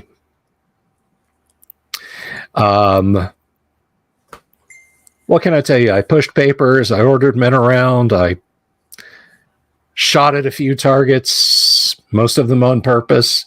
The majority of them I hit. Not much else to say, really.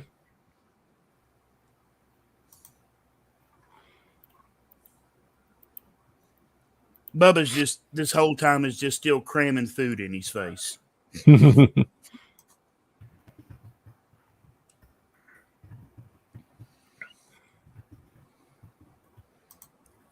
He looks up and wipes off his mouth and says, I used to be a Marine until recently told they no longer wanted my services. I'm here now. That is all. And I just go back to eating.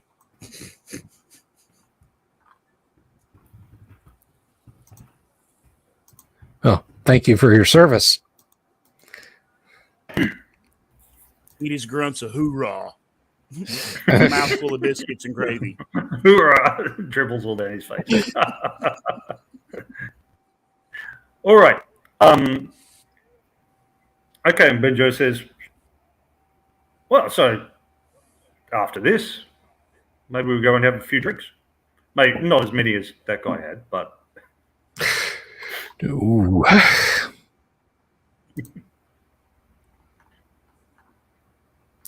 Yeah, sure thing. Yeah. Sounds lovely. You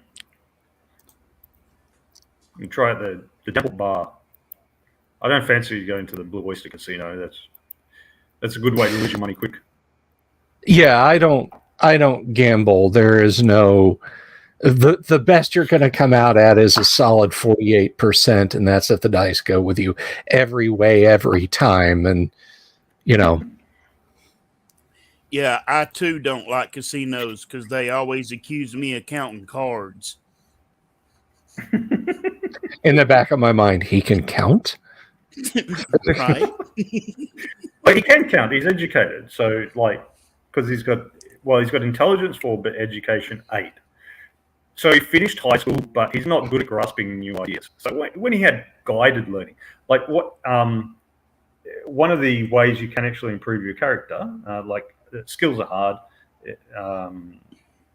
but you can go to the gym and improve strength, dexterity, and endurance.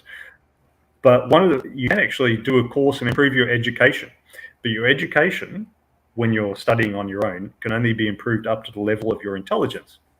So if you've got intelligence 12 and education 2, that's great. But if you've got intelligence 4 and education 8, you needed guidance. You've been brought above your natural level of inherent ability with the guidance of some excellent teachers. I graduated high school because I was good at football. But you were good at football. Your high school coach gave you some extra coaching in maths and English, so that you could get through. So you've got a decent general education and got good decent general knowledge, but maybe not good at grasping new concepts. You're a bit what? A fancy guy. I have a doctor's degree in astrophysics, so it's up to you guys how you role play them. Mark Miller was talking about the social stat and that, and how he had people sometimes do a roll when they came up with an idea. Would anyone listen to them? He said there was one campaign where they had 6 players, 5 male and 1 female. And the female character, she was the smartest one, but had the best ideas. The smartest one had the best ideas, but she had the lowest social status. So every time she came up with an idea, she'd suggest it, and they go, no, you don't know what you're talking about. And then one of the male characters would suggest it, and they go, oh, yeah, that sounds great. And the woman player was saying, this is very familiar.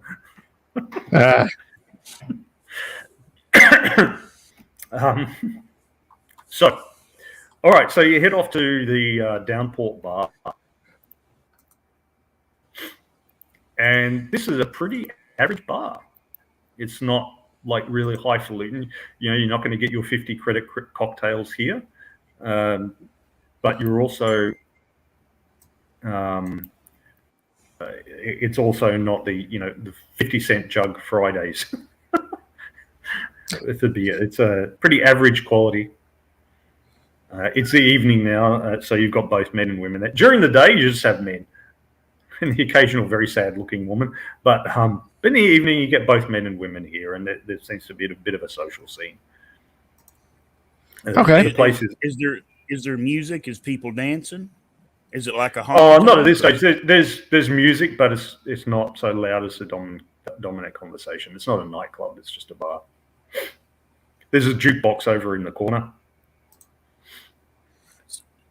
What song is playing? Well, I don't know. Most of it, you know, there'll be more stuff. Oh, Don't know if it has like classical music like Elvis. well, Bubba likes what's on the jukebox playing, and he just grabs the nearest woman and heads out and just kind of creates a dance floor.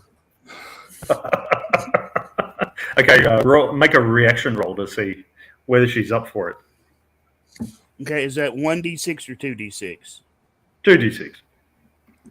Okay, here we go. Does Bubba get slapped in the face? Here we go. I think at this point, it's how hard does Bubba get slapped in the face? I rolled an 8. You get an average reaction. Well, this is a not a high-tech world, so they don't have universal Wi-Fi and internet, so people still socialize in person.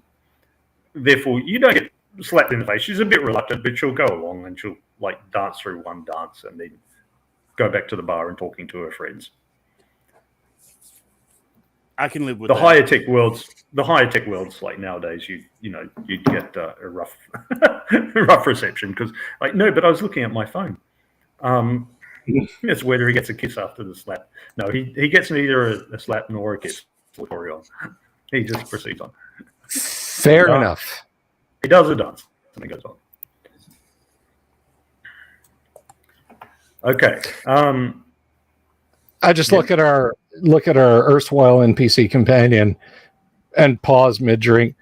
I'm not dragging you out on the dance floor, kid. Don't worry about it. Good, he says. Good. All right. So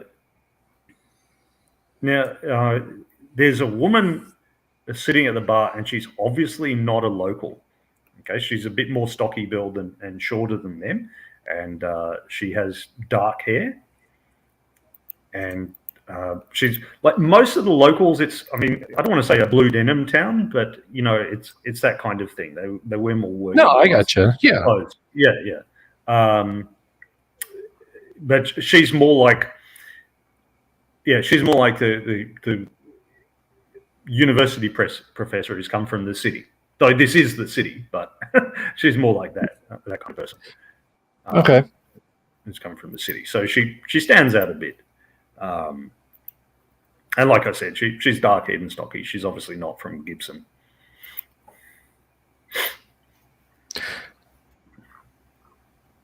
All right. Is she giving the gimlet eye to my buddy here, or what? No. She glances over at you guys occasionally because you two stand out as not being locals. So she glances over occasionally, and she's just nursing a drink quietly to herself. Is she wowed by my dancing skills? No, she notices you. Certainly notices you dancing because you and the woman are the only ones getting up and dancing. So you're going to stand out. You've all experienced that. You've been in a bar or a party or something, and there's just one couple dancing. They do stand out. Either everyone else joins in or they stop after one dance, unless they're really drunk. But So she obviously has noticed you guys and is occasionally looking over at you. But she's just having a drink and doing that thing, where you trace your finger in the wet on the bar, condensation on the bar. Okay, well, I'll walk over to her and say, don't worry about my friend. He's just spent too long on a marine transport. She said, "Oh no, he's a pleasant, lively fellow." Yeah, you're. We just came in hoping to get to Clark in the next day or so. I don't know when. I don't know when the next transport's going to roll through. How about yourself? Well, I don't know when the next transport's rolling through either. I believe they usually go about once a month. The ship's about once a month. Go through to Clark. Lovely. But I'm here for work, actually. And what do you do? She introduces herself. My name's Dr. Jakel Jamat. Not medical doctor, academic. I'm an archaeologist. Really? I'm an astrophysicist myself. Is there anything... Hey,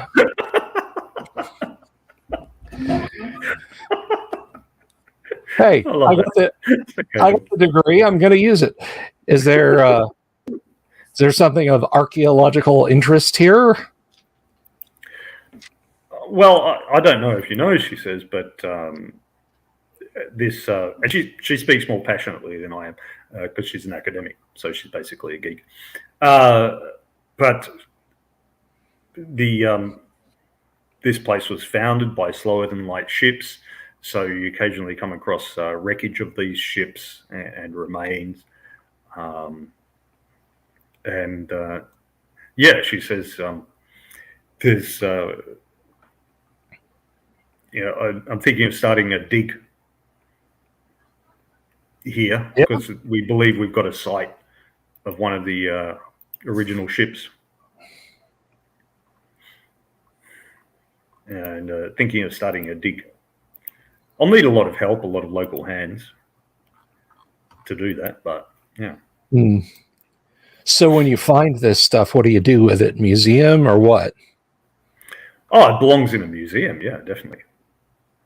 It has to be properly studied and marked out and recorded and photographed and all the rest, but then it belongs in a museum. Not here, of course. They wouldn't appreciate it here, but a place where there's more educated people. I gotcha. So, have you contracted out a transport ship? I mean, a slower than light colony ship is going to be a pretty big piece of hardware, or a pretty big pile of scrap material, anyway. Yeah, well, I mean, we've got to dig the thing up first. And that could take months. So that could take time, and we've got to see if it's worth digging up and worth looking at. Because, of course, sometimes you think you found a good archaeological dig and it turns out to be nothing. But the tip that I've got in the location, it sounds good so far, and I think it's worth going and having a look at. So how much does your line of work pay as far as unearthing old starships? Well, not very well, but the university gives me grants to be able to carry this out and pay the people involved. And Kyle, out of character, my character would know that these ships are basically wrecks, right? Yeah, you're right. Okay. So like from 400 years ago. Okay. At least. All right. I figured as much, but I just wanted to make sure that I wasn't misreading the rumors. It's the same as anything. In the right conditions, it might have been preserved really well.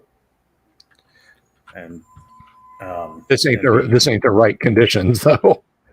Well, it depends. It depends. I mean, to the south and east, there's drier land, so obviously forests and that will just be horribly overgrown. and farmland, it would have all been ploughed under and churned up or turned into scrap already. But south and east of here, where the land is drier, it may have been better preserved. Seems unlikely you could just jump in and switch it on and take it off, but it's, Right. I mean, they are designed to withstand the rigors of space as well. Everything between plus and minus 180 degrees centigrade, and radiation and all the rest. So is there first, has the song ended? Is the jarhead still swinging this poor girl around the dance floor?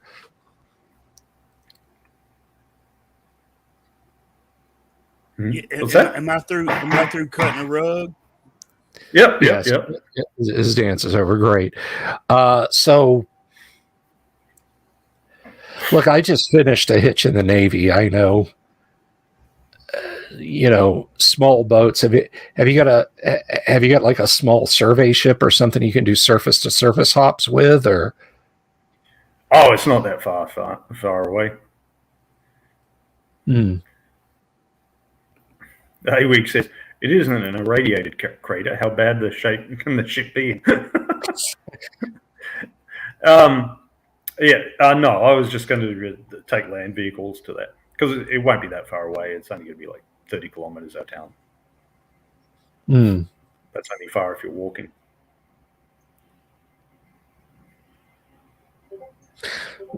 Well, like I said, I mean, my my specialty is extra atmospheric vehicles, gunnery, navigation, and administration. I don't know about Bubba here.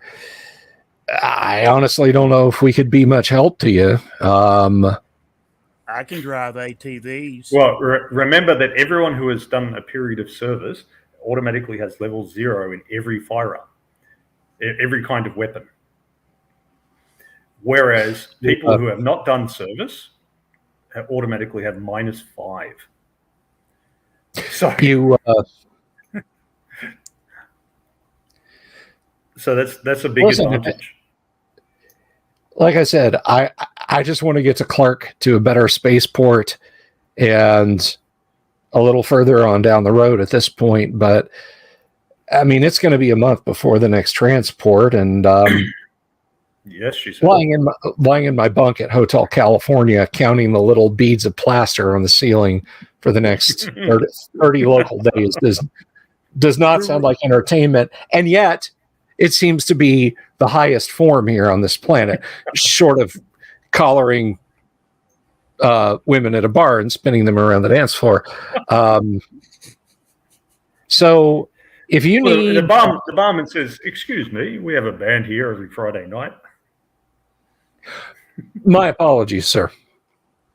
Jaquel says, "I believe they have an active theatre and music scene here too. They have some traditional Gibson folk music." Do they play Gibson guitars? Yeah. Well, of course they would. Benjo says, "Hey Doc, if you need help with the paperwork, because I'm sure there'll be permits." Yeah, that's true.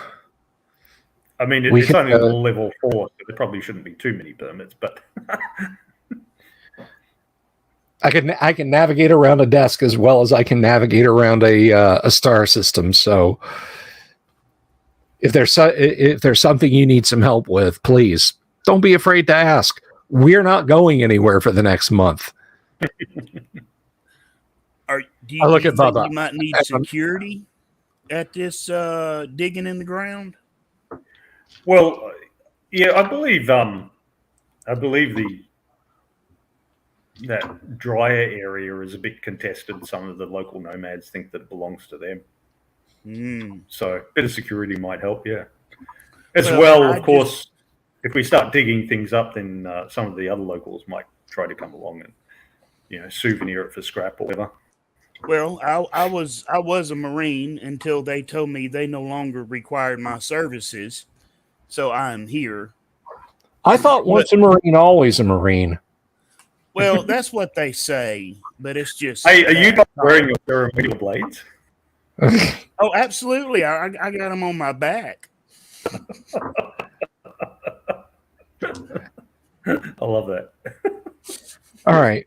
Well, when do you want to head out there and start digging around, Doc? Well, I'm happy to do so tomorrow. I just arrived a couple of days ago, and I've just been talking to some of the locals and figuring out where it is and what happened with it all. Okay. Well, hey, barkeep, you seem to have your finger on it. Where's the local library at? Oh, he says it's just down the road there. Yeah, we've got a public library. All right. Well, we'll finish up our pitcher. I'll pay for him with a handsome tip. And I'm going to go to the library. You can go tomorrow. Oh. It's the evening. No, that's fine. Then we'll finish up our pitcher and pay a handsome tip. I asked the doctor lady, does she want to dance? She says, no, thank you. I don't know when Bubba turns and walks away or whatever. I'm just gonna quietly mouth, "Good choice." She says, "Yeah, well, I'm not very dexterous." She says, "I don't like the, you get the sense that it would offend her sense of dignity to flail around on the dance floor because she's an academic and she's a klutz." She's not offended by Bubba. She's offended by the idea that she'd make a fool of herself. So my plan for the morning is I am going to we're going to set some good local time to meet her that's not like 0 dark 30, because I actually want to go to the library and put some of my big brain to use. I want to read about these nomads and a little bit of their customs because, I don't want to go out there and scratch my nose if they roll up on us, and that's the equivalent of this, or, tip my hat and that's, I wish to marry all of your sons or something like that, I've always said that social skills, knowledge, and characters means not only how to get along with people, but how to really offend them if you want to. But also, if there's something like, are they typically traders? That sort of thing. If there's some tchotchkes, something like, I'm just going to state this. When my mother-in-law's father worked for, I think it was Shell. I could be wrong about that, in Venezuela in the 1950s and 60s. And basically he would once a year send home for little pocket knives that had like nail clips and tweezers and a couple of blades and scissors, little Swiss Army knives.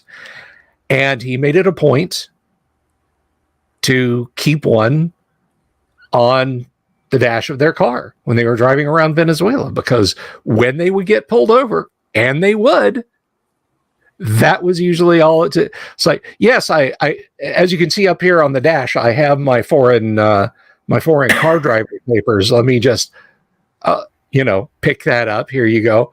Oh, it looks like everything is in order, senor. Thank you. So for the sum of like $1.25 American to avoid infinite traffic tickets by giving away, a stainless steel penknife or something like that every once in a while. So, something like that I can buy bunches of, that if push comes to shove, I can. Has the doctor lady, has she started like sign up workers for the dig site yet? Because if not, I could set out a table and pen and paper and grab people by the scruff of the neck and see if they want to dig in the ground. Press ganging people to come do an archaeological dig. Yeah, well, I mean, you know what I'm saying. Bill, can you send Michael the StreamYard link again, please? Have a look at the Discord. Sure. Yeah. I'll go down to the bottom, waste and stay alive. Okay, so Benjo has gone off with Jaquel to sort out the paperwork and all the permits required.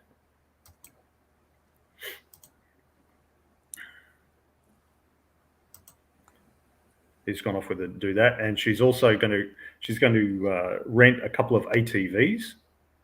Okay. And one of the you can also hire ATVs that come with attachments like a big dozer blade and that sort of thing.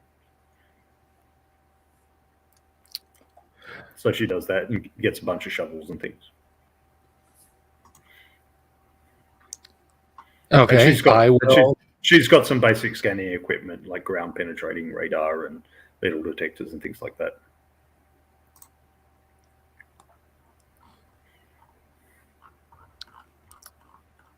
Okay, so you go and read up on the nomads. And find the kindly old librarian, and she says, and yep, she directs you to the right books.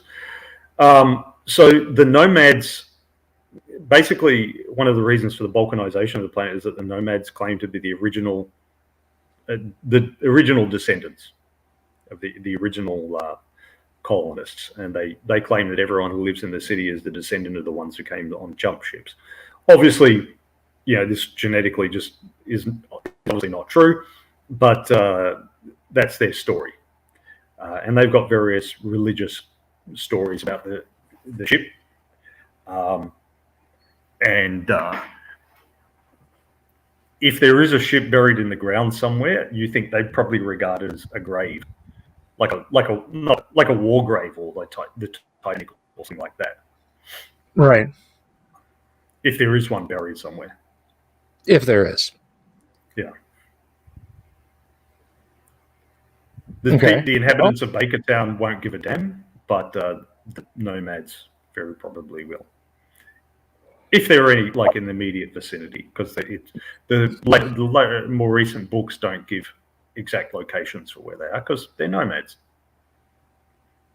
And what they tend to do is stay in one place for a year or two, and their animals graze on it, then they move on. So there's just a sort of a general region.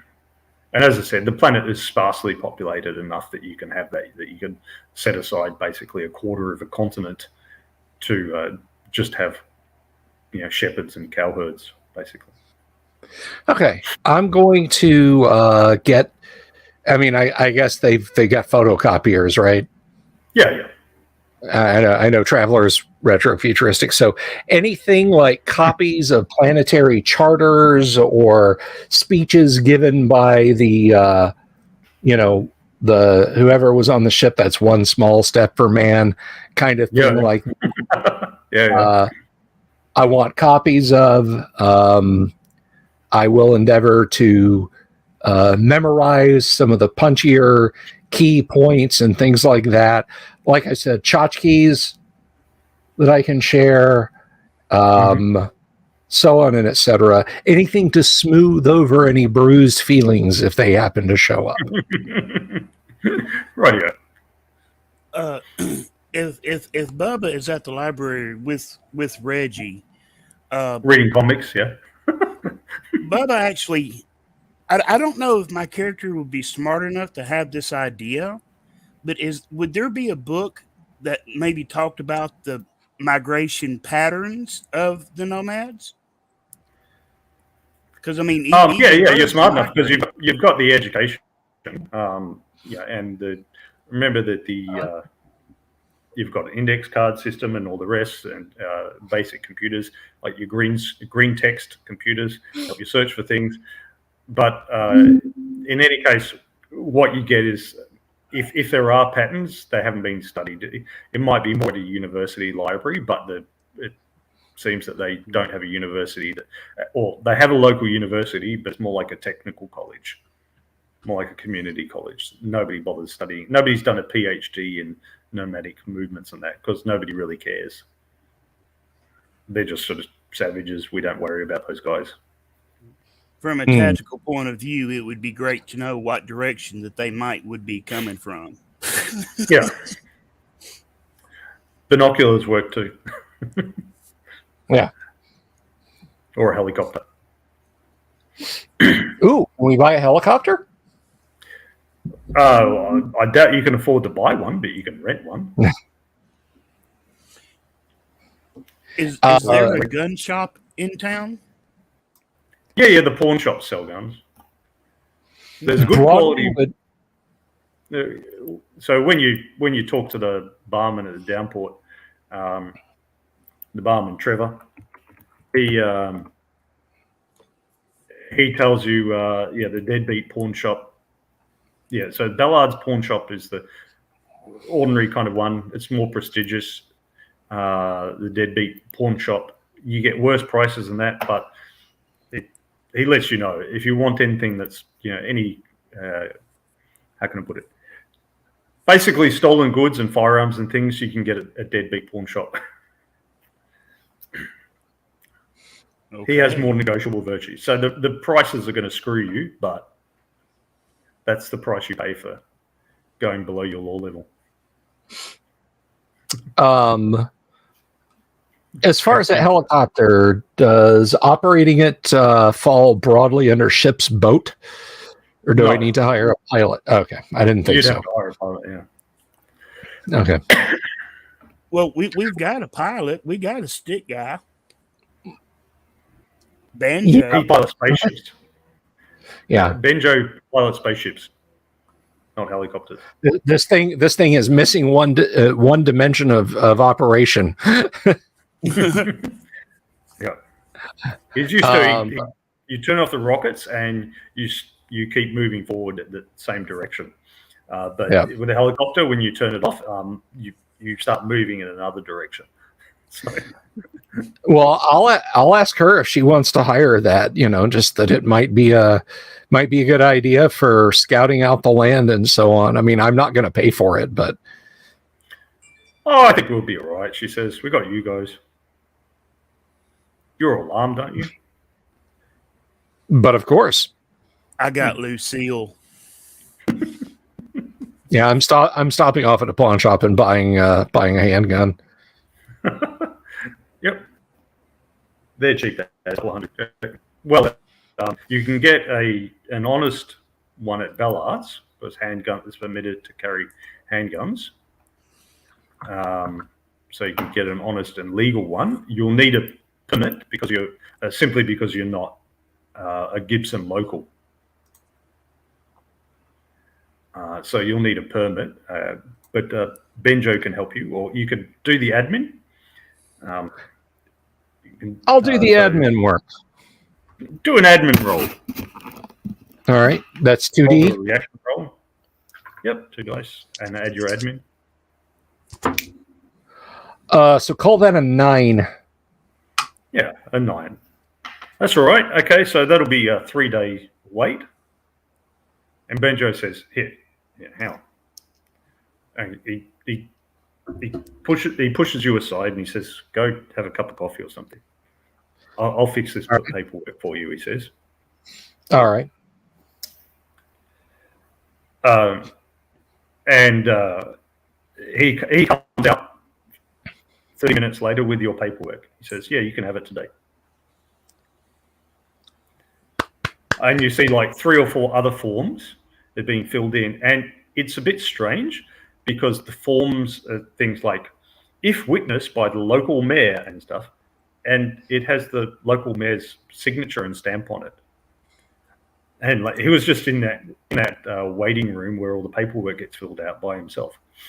So, or with other people. It's like the DMV, So, nicely done, Ensign.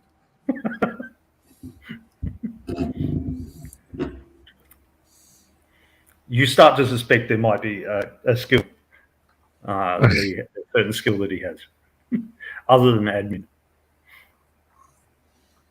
Well, that's fine. That's perfectly fine. Okay, so you go and get your handgun. Just costs a couple of 100 credits. It's perfectly legit. Right. Tunka, do you want a firearm of some description? Yeah. I know they're probably illegal here, but something like a rifle or some sort like Well, that. they're legal to have with a license. You just can't carry them around with you.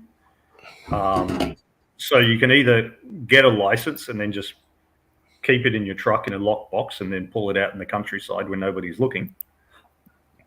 Or you can go to Ballard's, you go to the deadbeat pawn shop and get it illegally where they won't give a damn about your license as long as you pay enough. But then you don't necessarily have to keep it in a locked box, but you still have to keep it out of sight when in town.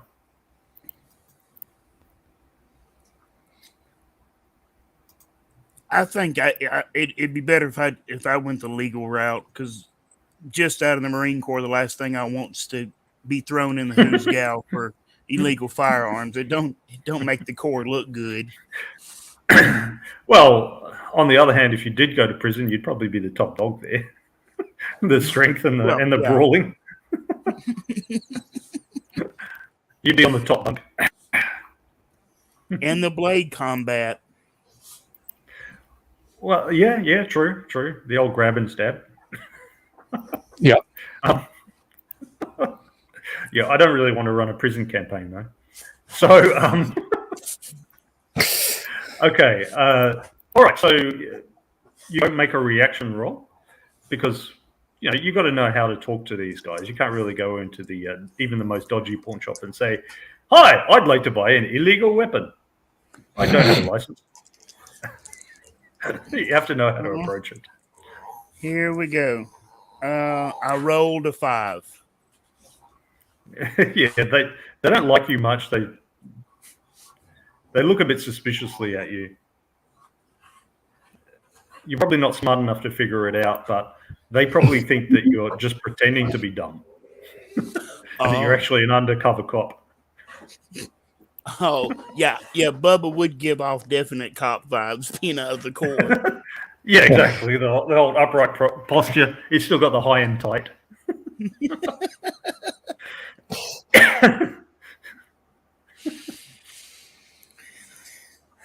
Well, so no, we don't stock things like that. Yeah. Are you sure? Because Trevor said this was the place to come.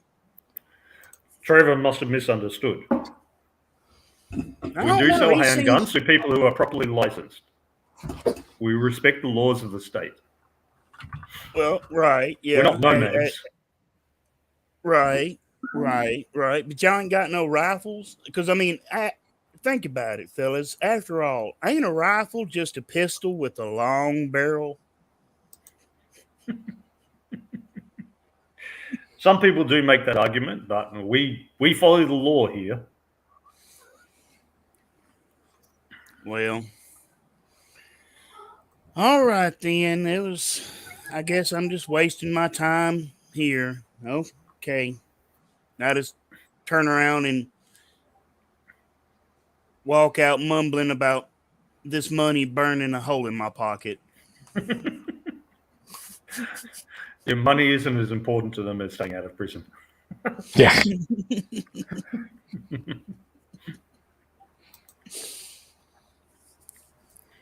You can always go to the honest way one. Yeah. We'll try the honest way. Yeah. Do you want Benjo to help you with the paperwork too? Absolutely. Okay. Yeah, Benjo produces the paperwork for you in about 20 minutes. It's even quicker than he did for Reggie. Produces the paperwork so you can go and get yourself a handgun from Ballard's. I put my arm around Banjo and I say, I think I'm going to call you Slick because that's what you are. Oh, God. He's got a mental image of this big guy and this little guy. And a little guy looking up. Congratulations, Banjo. You made a new friend. Whether you like it or not. That's right. All right. So you've got the firearms. All right, Michael Connor, are you ready to come in? If you're ready to come in, hit the StreamYard link. You just need a mic and a headphone. And if you're ready to come in, then we'll introduce your character to the others and knock off. Otherwise, we'll just knock off. What are you guys intending to do in the next session? Jaquel, she would like to go out to the site and check it out, start digging and have a look around, unless you guys have any objections. If it's not too late in the day, then I say we go ahead and truck out there. Let us at least meet Michael Connor's character if we could DM. I know it's that's fine. It's getting a little late. New players can come in at any time in the middle of the session, whatever. If it's the middle of the combat, we might finish the combat first, because the team might be dying, so probably better to bring them in then. It's a good time to introduce them. So I showed up and started blasting the meme. Yeah. Pew pew pew pew pew pew. So I have sent you the StreamYard link, Michael. So anytime you wanna click that, we'll see you in the green room in just a few minutes. I have enjoyed the interaction, and even by the audience reaction, I think everybody else was enjoying it too. It's going to be interesting to see where the rubber meets the road. I honestly thought we were headed for Bar Brawlsville when when Bubba said, "You're my dancing partner now, little lady." Well, that's why there was a reaction. That was why there was a reaction roll. If he'd got like 5 or something, then he would have got a slap. And if he got 2, that she has a larger boyfriend. So, yes. Why couldn't I have rolled a 2? and if he rolled a 12, well, then we fade to black. Yes. Oh boy.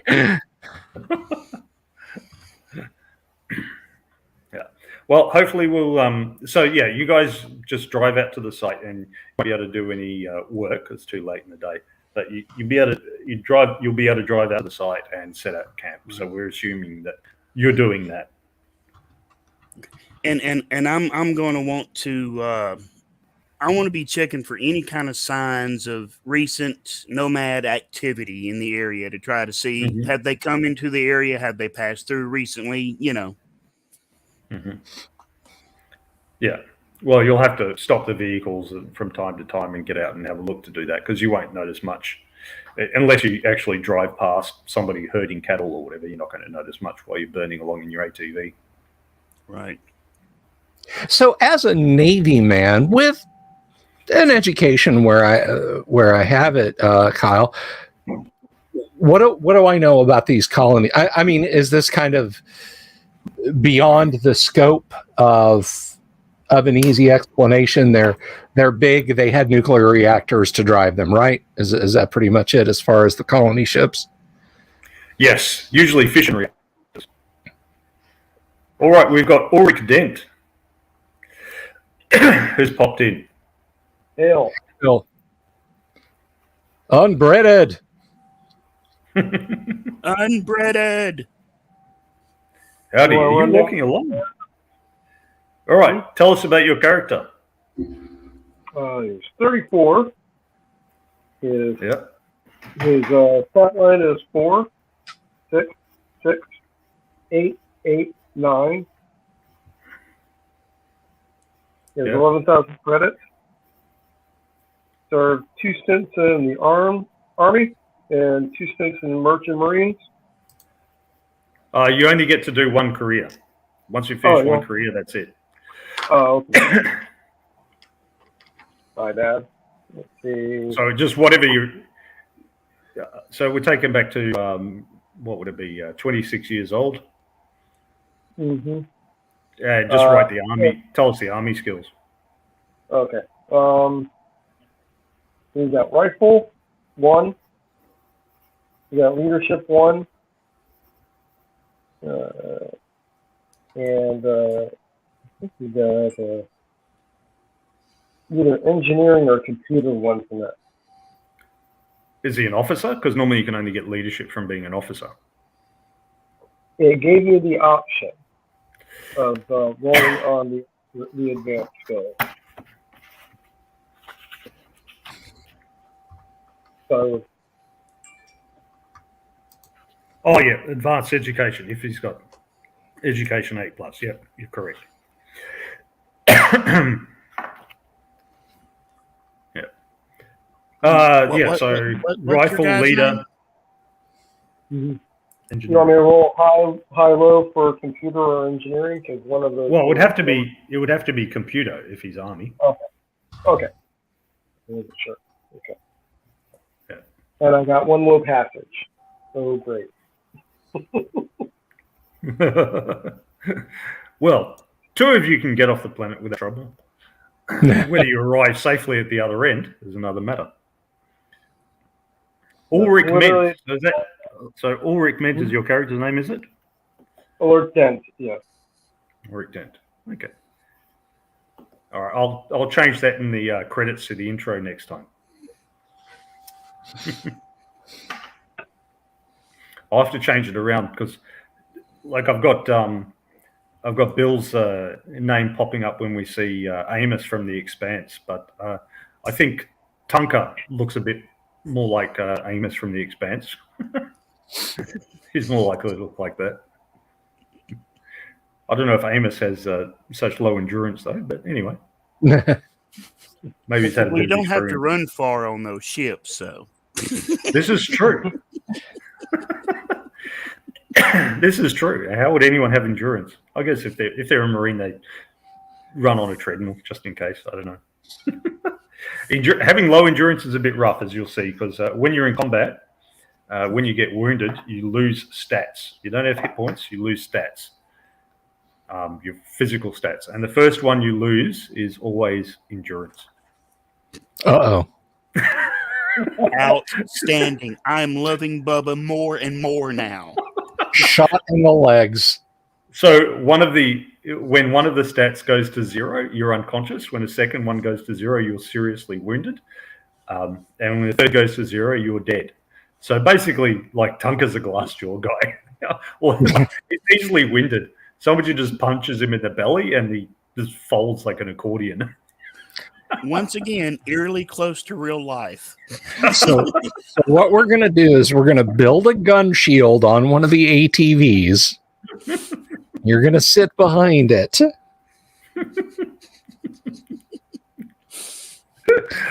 That's how that's going to go. All right, boys and girls. And that's about it. We'll leave it there for next week. We'll leave you burning along the road to the archaeological site. I bet you didn't think you'd do archaeology in Traveller. Probably still better than the Indiana Jones role-playing game from way back in the day. But hey, thank you everybody who sat out in the audience and shouted out solutions. Lord Corion, thank you for the super chat. We always appreciate that. I will be back tomorrow night, and we will be talking about the great B2 Keep on the Borderlands, because that is a fantastic module that we are continuing to deep dive. And then Friday, we're going to talk about it some more. But on the back half of Friday, we're going to do another Let's Play, and we're going to play Gamma World on Friday. That's going to be a lot of fun. So, again, thank you to my beautiful co-host from Australia. Thank you so much for running some Classic Traveler. Thank you to Tonka and to Michael Connor for signing up for a few tours around the Imperium. That's going to be a lot of fun. And I just want to say real quick, a special thank you, of course, as always, to Joshua Garlock, Lord Corion, Ricky Maru, Mobius, Kevin Reynolds, Doomsword Deathmaster, Mark Simpson, Damien247, James F. Keck, William Smith, The Dungeon Minister, Manny Wall, Mark Corey, Kevin Wood, Todd Sharp, Carnivore Farmer, always a scary name, Rob Censorgillus, Jeremy Rule, Bo Ganora, Mikey Mank, Sky Hernstrom, and Pete Sullivan. You are all wonderful people. If this is your first time stopping by, Whether you saw it on Discord, you heard about it from friends, or you caught it mentioned on, say, Twitter or Facebook or wherever. If you liked what you saw, consider clicking that subscribe button and that bell icon for notification, and give it a thumbs up if you like it. If you didn't, give it a thumbs down, but at least tell us what you didn't like so we can make it better next time. I've been your host, Bill Sylvie. This has been your host, Kyle Schuant. And we'll catch you guys next time.